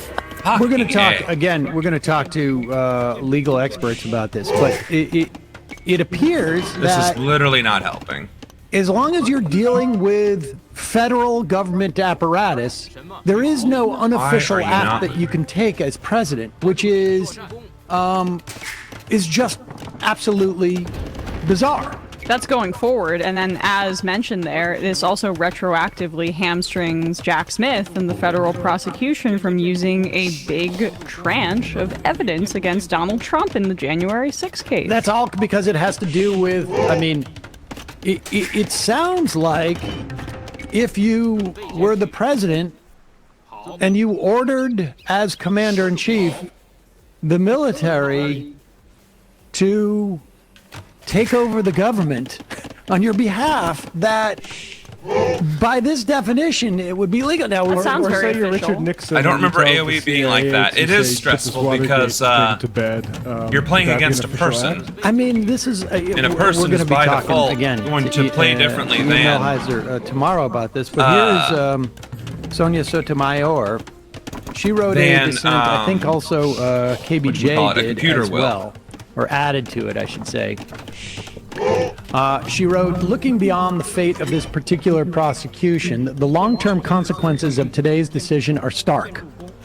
The court effectively creates a law-free zone around the president, upsetting the status quo that has existed since the founding.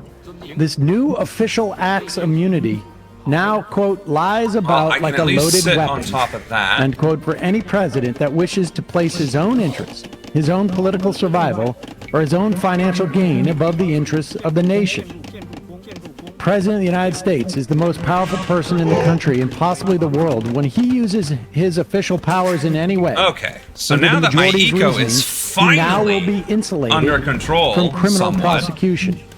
I say Orders somewhat the Navy because SEAL Team 6 to assassinate a political rival. this is not necessarily the way Organizes I wanted it to military go. coup to hold power. Immune. Takes a bribe in exchange for a pardon. Immune. Immune. Immune. Immune. We should Let the probably president get violate the law. Let him gold. exploit the trappings of his office for personal gain. Let him use his official power for evil ends. Because if he knew that he may one day face liability for breaking the law, he might not be as bold and fearless as we would like him to be. That is the majority's message today. Can I stop housing myself? Even if these nightmare scenarios never play out, and I pray that they never do, the damage has been done. The relationship between the president and the people he serves has shifted irrevocably. In every Fun use fact, of my official power, the baptism's president is godfather's now a last name king is above the Sotomayor. law. He was also a lawyer. I mean, so yeah. Again, we're going to talk to Ian Millhiser about this. Don't know but, that we can. Someone who seems to be fairly well versed I know the in constitutional skilled law, players that being would Sonia Sotomayor, believes that the be able to pull standard that something they off have here. set, Oh, he already went fast test. Great.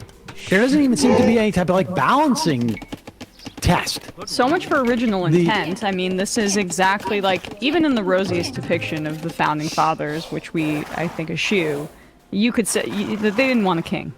But this is exactly what allows for more executive power, almost king-like, as Sotomayor says. That doesn't really help anything. She is saying that basically all that it takes to constitute an official act All right. is Now, not the intent. apparently, I need to build It another is not building. the outcome.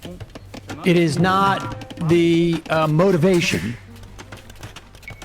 It is simply the fact that, are you the boss of this person?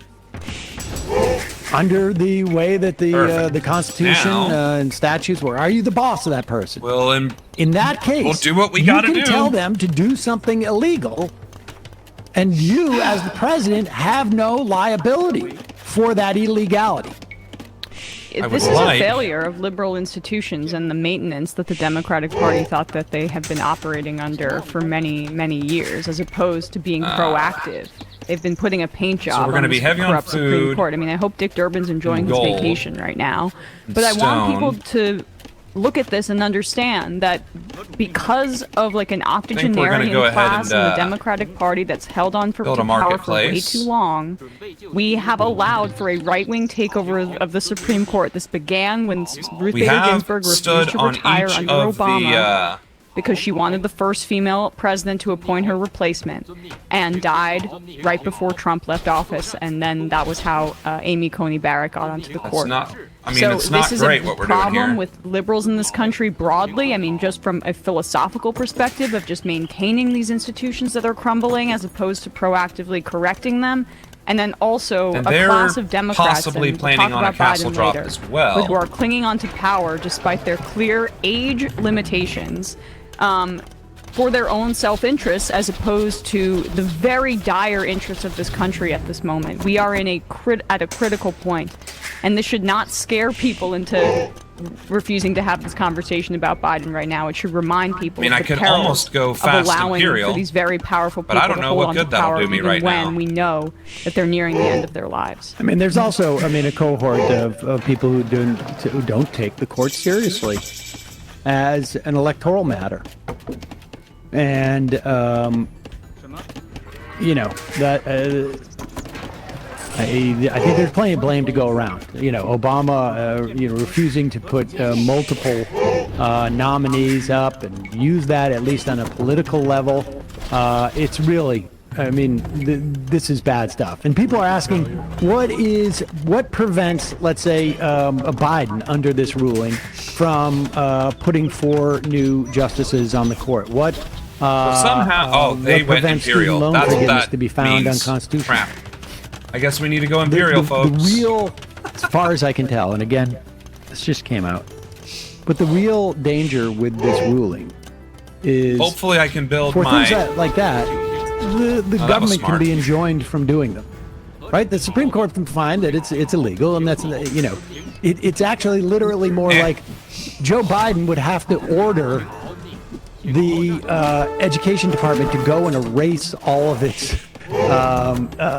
files. Do it immediately before anybody says anything, and then he couldn't be punished for it.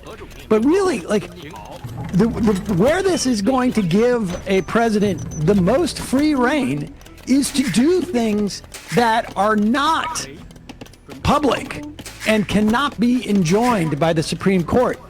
In other words, you tell the CIA to assassinate somebody. After the fact, the Supreme Court can say, we enjoin the CIA from carrying this out. I think that's exactly the next step. That's the area where this is really the scariest. It's really given a full license to I did my best with the coup. I failed, but at least I have no I get another bite at the apple, essentially, as president. That's the real problem. In a moment, we're going to be talking to Melissa Jacoby. I guess I could go imperial. Another element of our law, that is bankruptcy. Once I build this castle, I can go imperial. How our bankruptcy system makes America more unequal.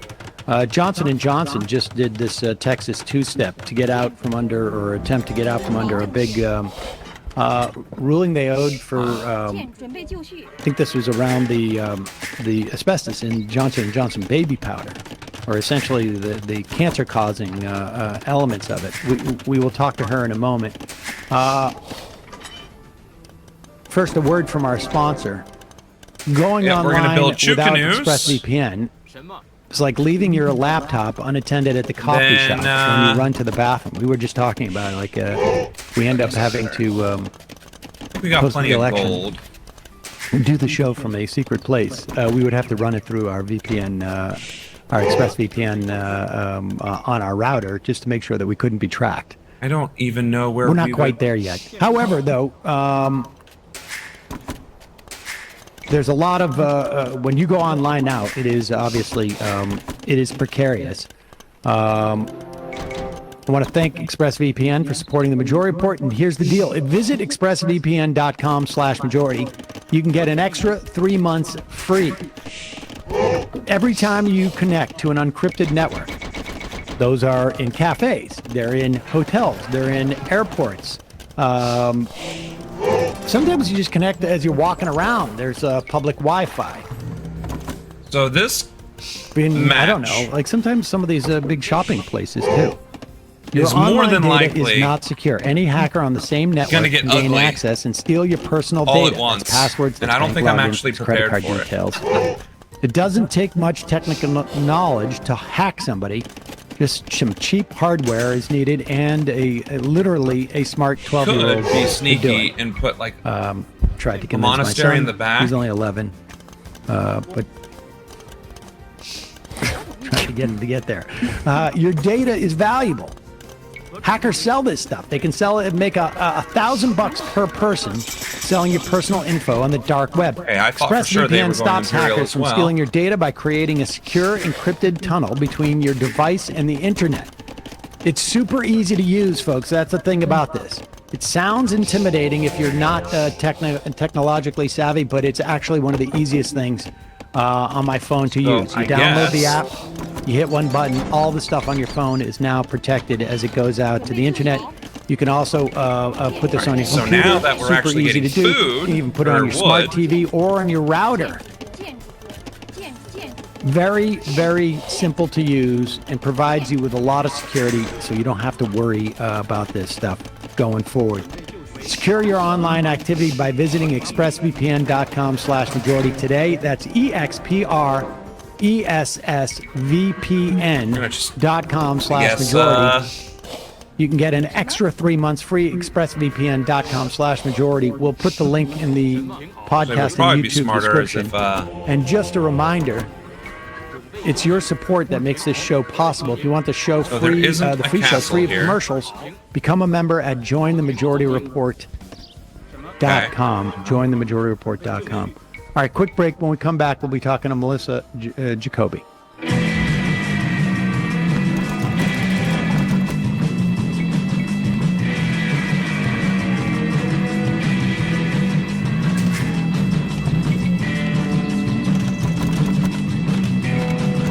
See if I pull this off.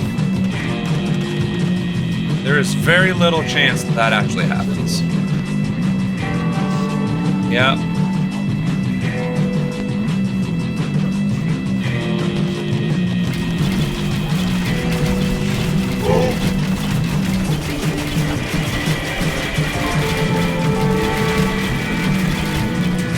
Well, that's unfortunate.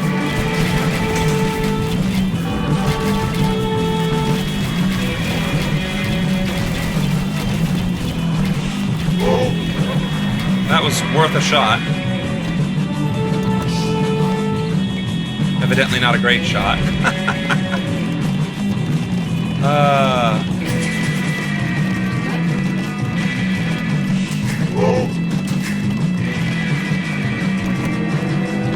What we got? Walls and towers.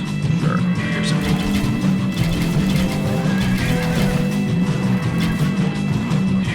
Okay.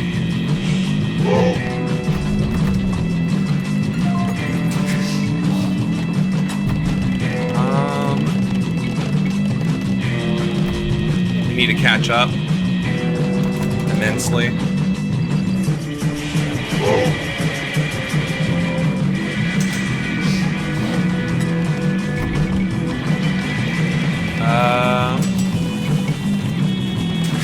Definitely do the arrows.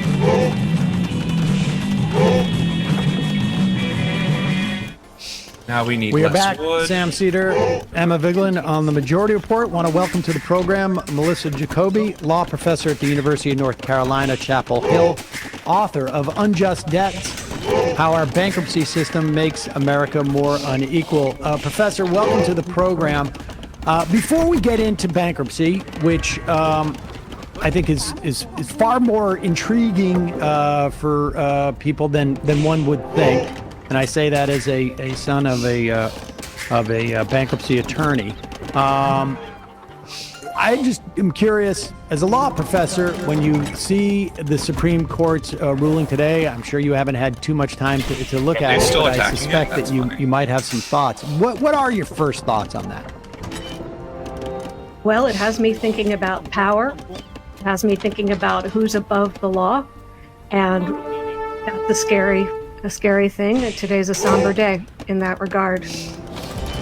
How do you guys, let me just ask you, like, broadly speaking, has there been, over the course of your career as a professor, an increasingly sort of cynical, has it been hard to fight the cynicism? Like, there is the idea with the law and lawyers is that, the Supreme Court justices would never start with a ruling and then reverse engineer, and that the law is very much based upon, the sort of the foundations that have been set over the common law and, of course, over the course of this country's history. How are you hanging in there as a law professor when so much of the sort of the varnish seems to be coming off? Well, I come from a long line of skeptics. There have always been people who understand that courts don't merely call balls and strikes, even when they say they do, that a lot of different factors go into how they rule, that there are political elements, that there are other factors. Now, the ability to weather the cynicism over time is a different matter. I do think it becomes harder, but I try not to think about this regarding me. I think about it regarding the American people. Yeah, sure, in the last week, we know a lot of law professors have had to start changing what they're going to teach in the fall and what they're going to tell their students, but that's secondary to what the real world effects are of all of these decisions.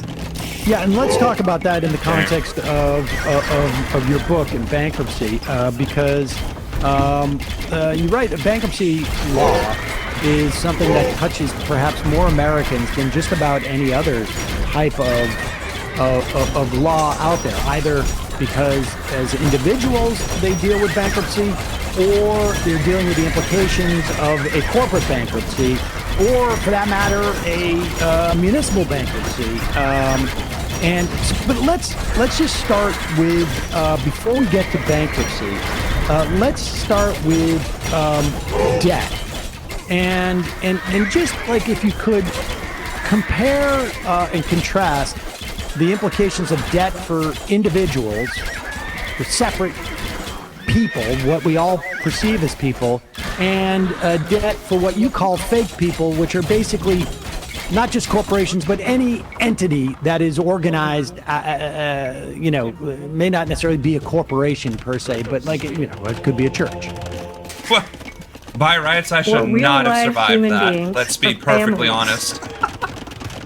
There often is a strong need to use debt as part of their social safety valve. This is a society that has we need a lot of you risk to get over put on the individual and the household, even for things that are out of their control. It has been increasingly that way, and credit is what fills the gaps.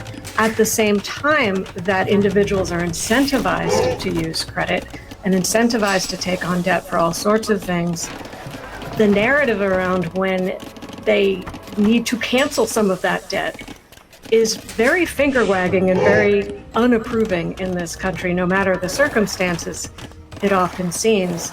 And there's an effort to turn neighbor against neighbor in terms of judgment of why one person can't handle all of the debt they have when someone else tries to do so.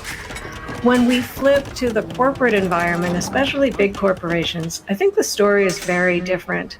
Certainly corporations have lots of incentives to borrow and sometimes are given rates that are considered extremely cheap when the average American family could use some cheap credit too, but it's not always available on those terms. And when they do run into trouble, the story is different. It's looked upon as a more rational strategic decision of how to move forward, and people are more likely to look at the broader consequences and say it's better for everyone if we let this company reorganize in bankruptcy. And so talk about economic efficiency and those sorts of things. We don't hear as much of that story with individuals, but we really should, because we can make a lot of the same arguments there.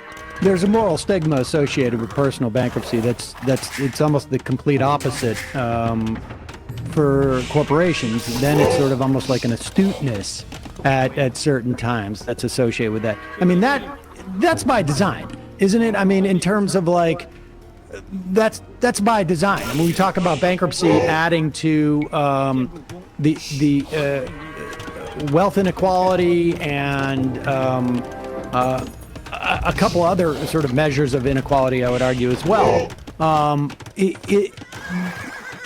By making bankruptcy a stigma on a personal level, that's by design, right? I mean, that's because the people that are the creditors on a personal bankruptcy are much more powerful.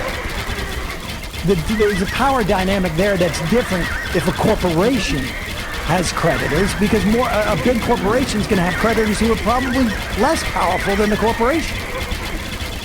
Well, you mentioned the word power, and I think that's really important, because bankruptcy looks like it's about debt and money, but really it's a lot about power, which I think makes it fit in the narrative of what we're talking about today in court decisions and the like. Democrats and Republicans often don't agree on much, but in 2005 they joined together to say that bankruptcy should be more complicated and more expensive for financially distressed families in this country, and they proceeded to do exactly that. And they did that at the behest of the consumer credit industry, although there were a lot of other interests that piled on that effort as well. How much? I should just add. Yeah. That was Biden's bankruptcy bill. Oh yeah. Right. Yes. I mean, your former professor. I mean, that was sort of almost like her origin story in terms of entering politics. I mean, prior to then, she's writing for Talking Points memo and talking about personal bankruptcy and that bankruptcy bill. And I want to get to how it basically excluded student debt. But that bankruptcy bill was a Joe Biden, I think, drafted legislation, if I'm not mistaken. Well, you're absolutely right in the general sense.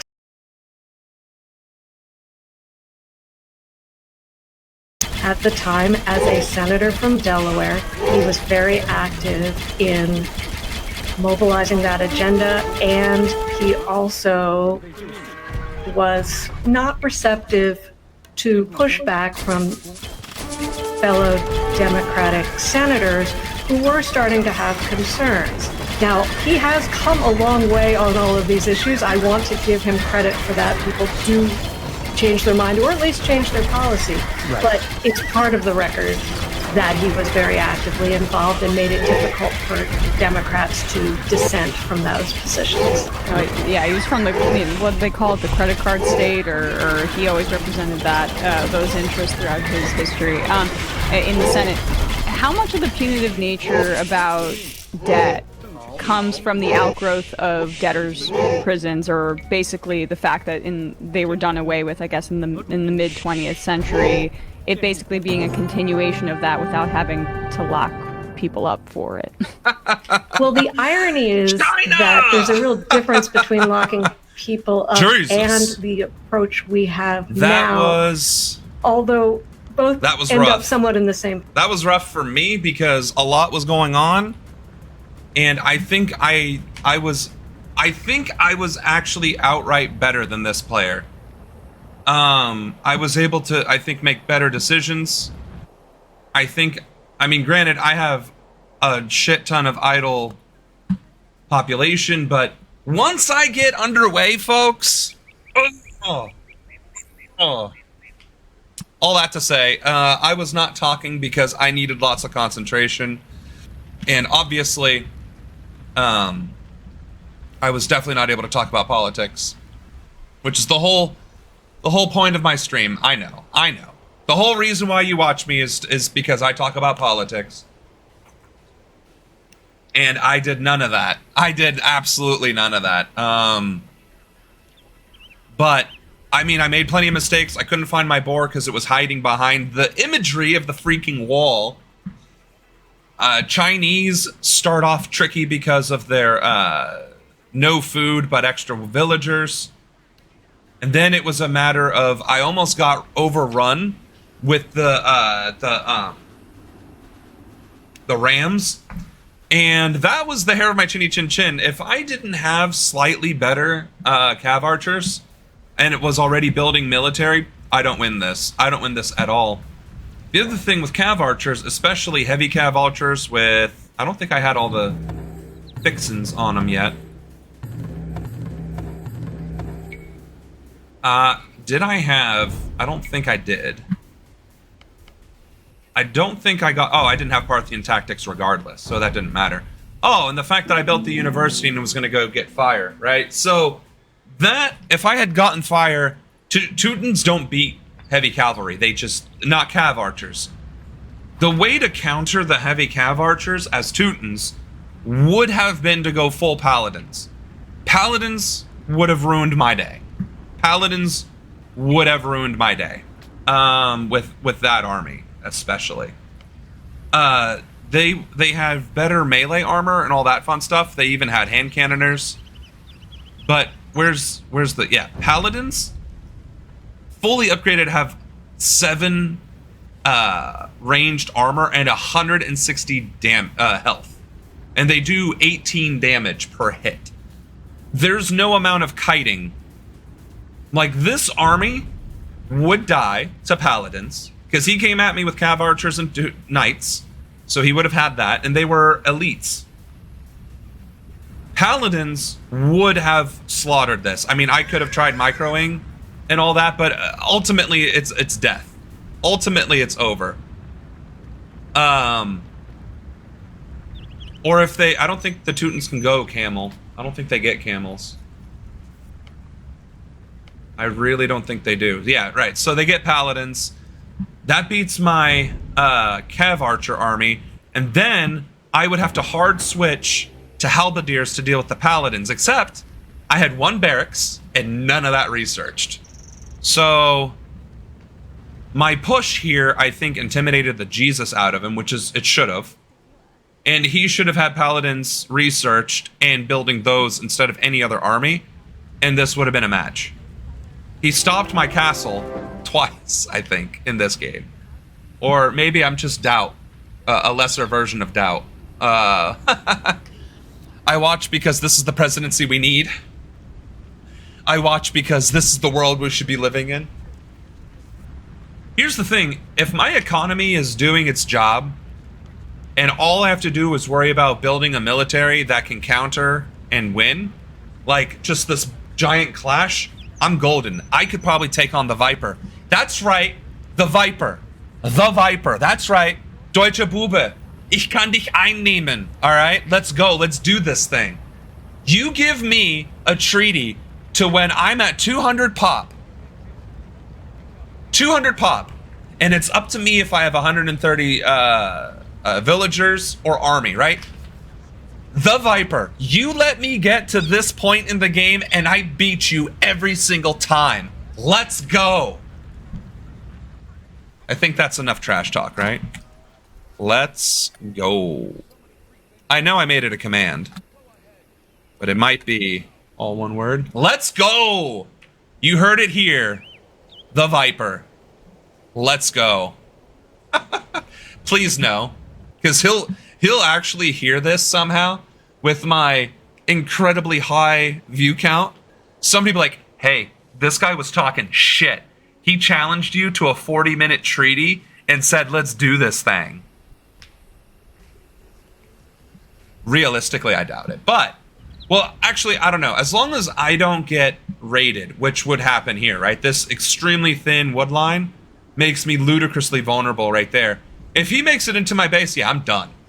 I am done. Because I don't know squat about nothing, right? I went cav archers all in as Chinese. all in cav archers, right? Which is maybe what you're supposed to do. And hoped for the best. The Viper, he would have had castles. He would have taken all these resources. He would have already taken all of the relics, right? This would have been gone. I would not have 3k gold, right? Every last cent that you have, basically. Shush, right? So, like, all these resources, they would have been gone. This would have been gone. Those relics would have been gone. I might have gotten my resources, but that's about it, right? Viper would have had castles, probably forward. And since it's a 40-minute treaty, right, he wouldn't have rushed me. But they would have been right. Like, it would have been in the center. Like, I wouldn't have been able to outbuild him. Unless the treaty was to stay within the walls. Either which way, right? Minus eco. So, yeah. But I think the reason why the Viper and all of these other 2700 rated character or players are that good is this: they can deal with the growth to get to this point. I can't. I barely can get through the Dark Ages without losing a character, finding all my hunt, or housing myself, right? Like, until I can do those three things consistently, I'm never getting out of, low elo legends. But if I can get past all that, which I should be able to in 40 minutes, which I did in, 52 minutes, but you get the idea. If I can stop tripping over myself to build a 130 villager eco and 70 unit army, and we just go ham, and I actually take the time to prepare. I got 4 or 8 stables, 4 or 8 barracks, 4 or 8 archers, couple 3 castles. I think I could give Viper a run for his money because I can actually play the game strategically. Managing everything sucks. But the thing is with, again, Viper is you would fight Viper here, focusing on all this, and then Viper would sneak in the back and just devastate you. I'm not that sneaky. I'm not that good yet. Would you throw the people in NASA re-education camps until they see the light about Pluto? Yes. 100%. First of all, a lot of our nation's problems began when we started messing with the deity of death. You don't mess with the old gods, okay? Don't mess with the old gods. Venerate them, right? Don't mess with Thoth. Don't mess... Why are you clicking on this when I'm trying to click on the image here? The hell is your fucking problem? Do not mess with Thoth, the goddess, I get it, Egyptian god, but goddess of knowledge, and Mot, goddess of justice, right? You don't mess with the old gods, because they will come back and mess with you. And you don't want that smoke. I don't want that smoke, you don't want that smoke, and America has been getting that smoke ever since we kicked Pluto off of the planetary thing. So we're not doing that. We no do that. What was their elo? 844. Yeah. Now, mind you, they've played hundreds of games ranked. I have not. So this elo is very questionable, right? This is 960. I am not 960, all right? But I was able to beat an 844 in post-Imperial Age, all right? Which is why I'm saying there are some skill sets that I have. I suck at the everything else except for post-Imperial Age. For whatever reason, I got that down pat. You give me resources, army, and conditions, I got you, fam. I got you. I know most of the counters. Some things kill you, right? Like cataphracts. You die. The only thing to counter a cataphract is paladin. Period. Dot. End of story. Paladin. That's it. That's the only thing that beats cataphract, but that is one civ. I do not know how to beat Sicilians with a Sergeant Rush. I'm not entirely certain you can, other than out castle aging them. Like, I don't actually know that you could. If you're getting feudal rushed by Sicilians, you have to fast castle and build knights.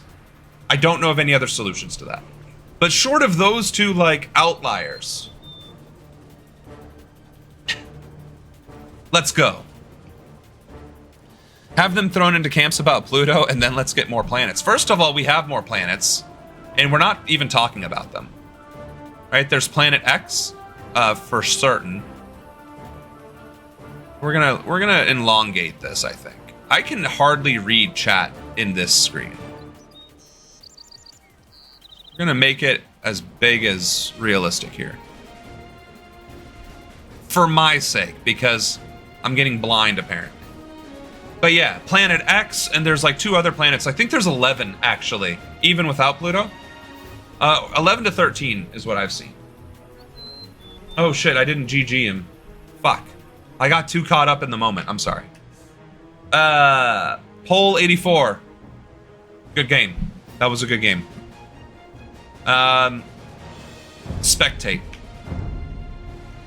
But we don't hear about them, we just know about the 8, right? That's half the problem. It's like, let's not name planets after the old gods and then take away that status. I just feel like that's a bad idea. So yeah, this was me with the Chinese not realizing I even had 5. And then I finally figured that out. I couldn't see this boar because it was hiding behind the friggin' gate. Which means I'm gonna have to go to my mods. Oh wait, hold up. Pause. Alt-tab. Alt-tab some more. Sorry. We were spectating and I wasn't doing a very good of actually doing that, was I? Capture age. Turn to map. All right. And how do you unpause? Play? So I finally got, my eco up and running. That was not fun, by the way. All the relics are one side. I have a really thin one line. I literally could not find this boar for the life of me. I'm gonna get mods to where there's like a glowy thing over it, so that never happens again. So there I am, facing the boar, eating the sheep, and then I think this is about the point where I notice it. Oh no, I did find it at that point. You can see that idle TC, we're both struggling. We are struggling.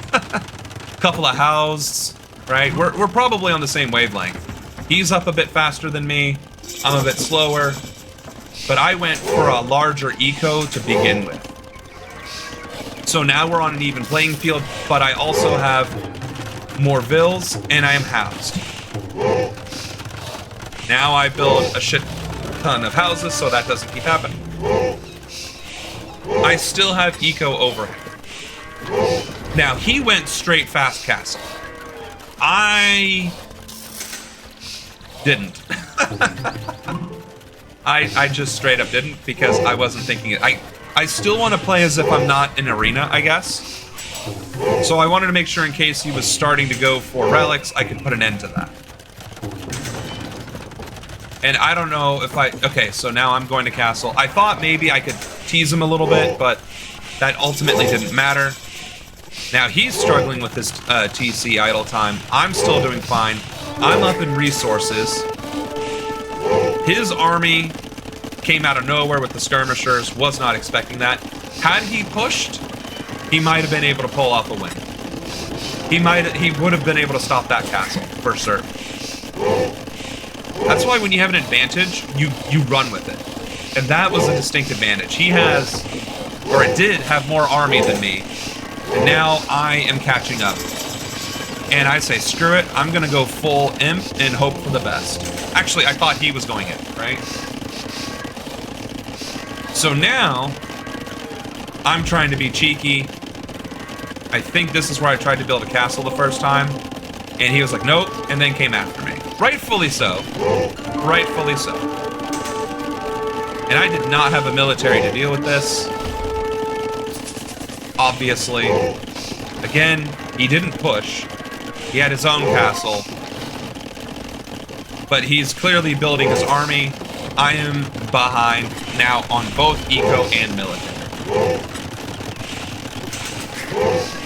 Now granted, I'm trying my best. I'm trying to catch up on my my researches. Resource-wise, I mean all over the map, right? I am way definitely behind right now. Playing catch-up and struggling. And this is where the game almost was over.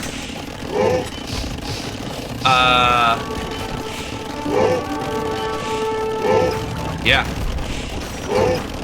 I don't know how he didn't go after my trebuchets. And I think I was able to focus his archers down. No. He had better armor and everything else at that point. 6 + 2, 7 + 2. Oh, at that point, yeah. But I think there was something about China doing more pierce damage. I think that was the thing. I think my archers do more damage outright. Had he been able to keep up with this push, which he wasn't. He didn't have enough ranges, I think. If he had more oomph behind this, and he certainly had the resources, if he had more oomph behind this, I'm in danger. But to that point, I am fairly certain the Chinese had a special technology that do more damage. Chukanu, no, rocketry. Okay, I thought it was. I must have misunderstood that. I did get rocketry though. Still, I don't know how I survived that fight. But I did. And then from there, well, we saw how that went out. He keeps building, I start building, and I go all in cav archers. I almost lose my cav archers again.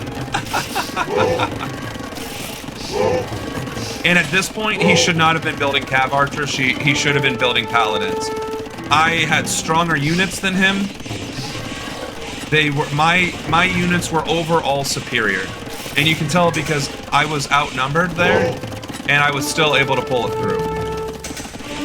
And now it's just a wash. He goes for the knights, which normally would make sense if I was going cavalry. But my ranged units are going to eat Teutons alive. And I know this because I've played Teutonic Knights enough to suffer that pain in my heart of hearts. So, again, he pushed me twice. And had he pushed forward, he might have been able to get me twice. So, again, don't let the president make it to post-imperial age with full population. Because that's what happens when you lead an army and a nation to victory. On that note, just realized the time. It's 8 o'clock. I did win. It was great. I'm gonna go fix my mods, but I can do that off screen. But yes, I got my ass kicked, I think twice, and then I finally won one. So, yeah. On that note, though, thank you all for watching the stream. I hope you all had as much fun as I did playing a little bit of Age of Empires and seeing that as president, I can lead a nation to victory, right? Especially if the enemy nation lets me survive long enough to fight back, right? You don't have to win the battle, you have to win the war. And hopefully I've proven that as your future president, I stand on the right side of history and I can back it up. So on that note, folks, we'll see you tomorrow, and yeah. Stay classy. I don't know, I need a sign off. Take care. Oh no, nothing's happening.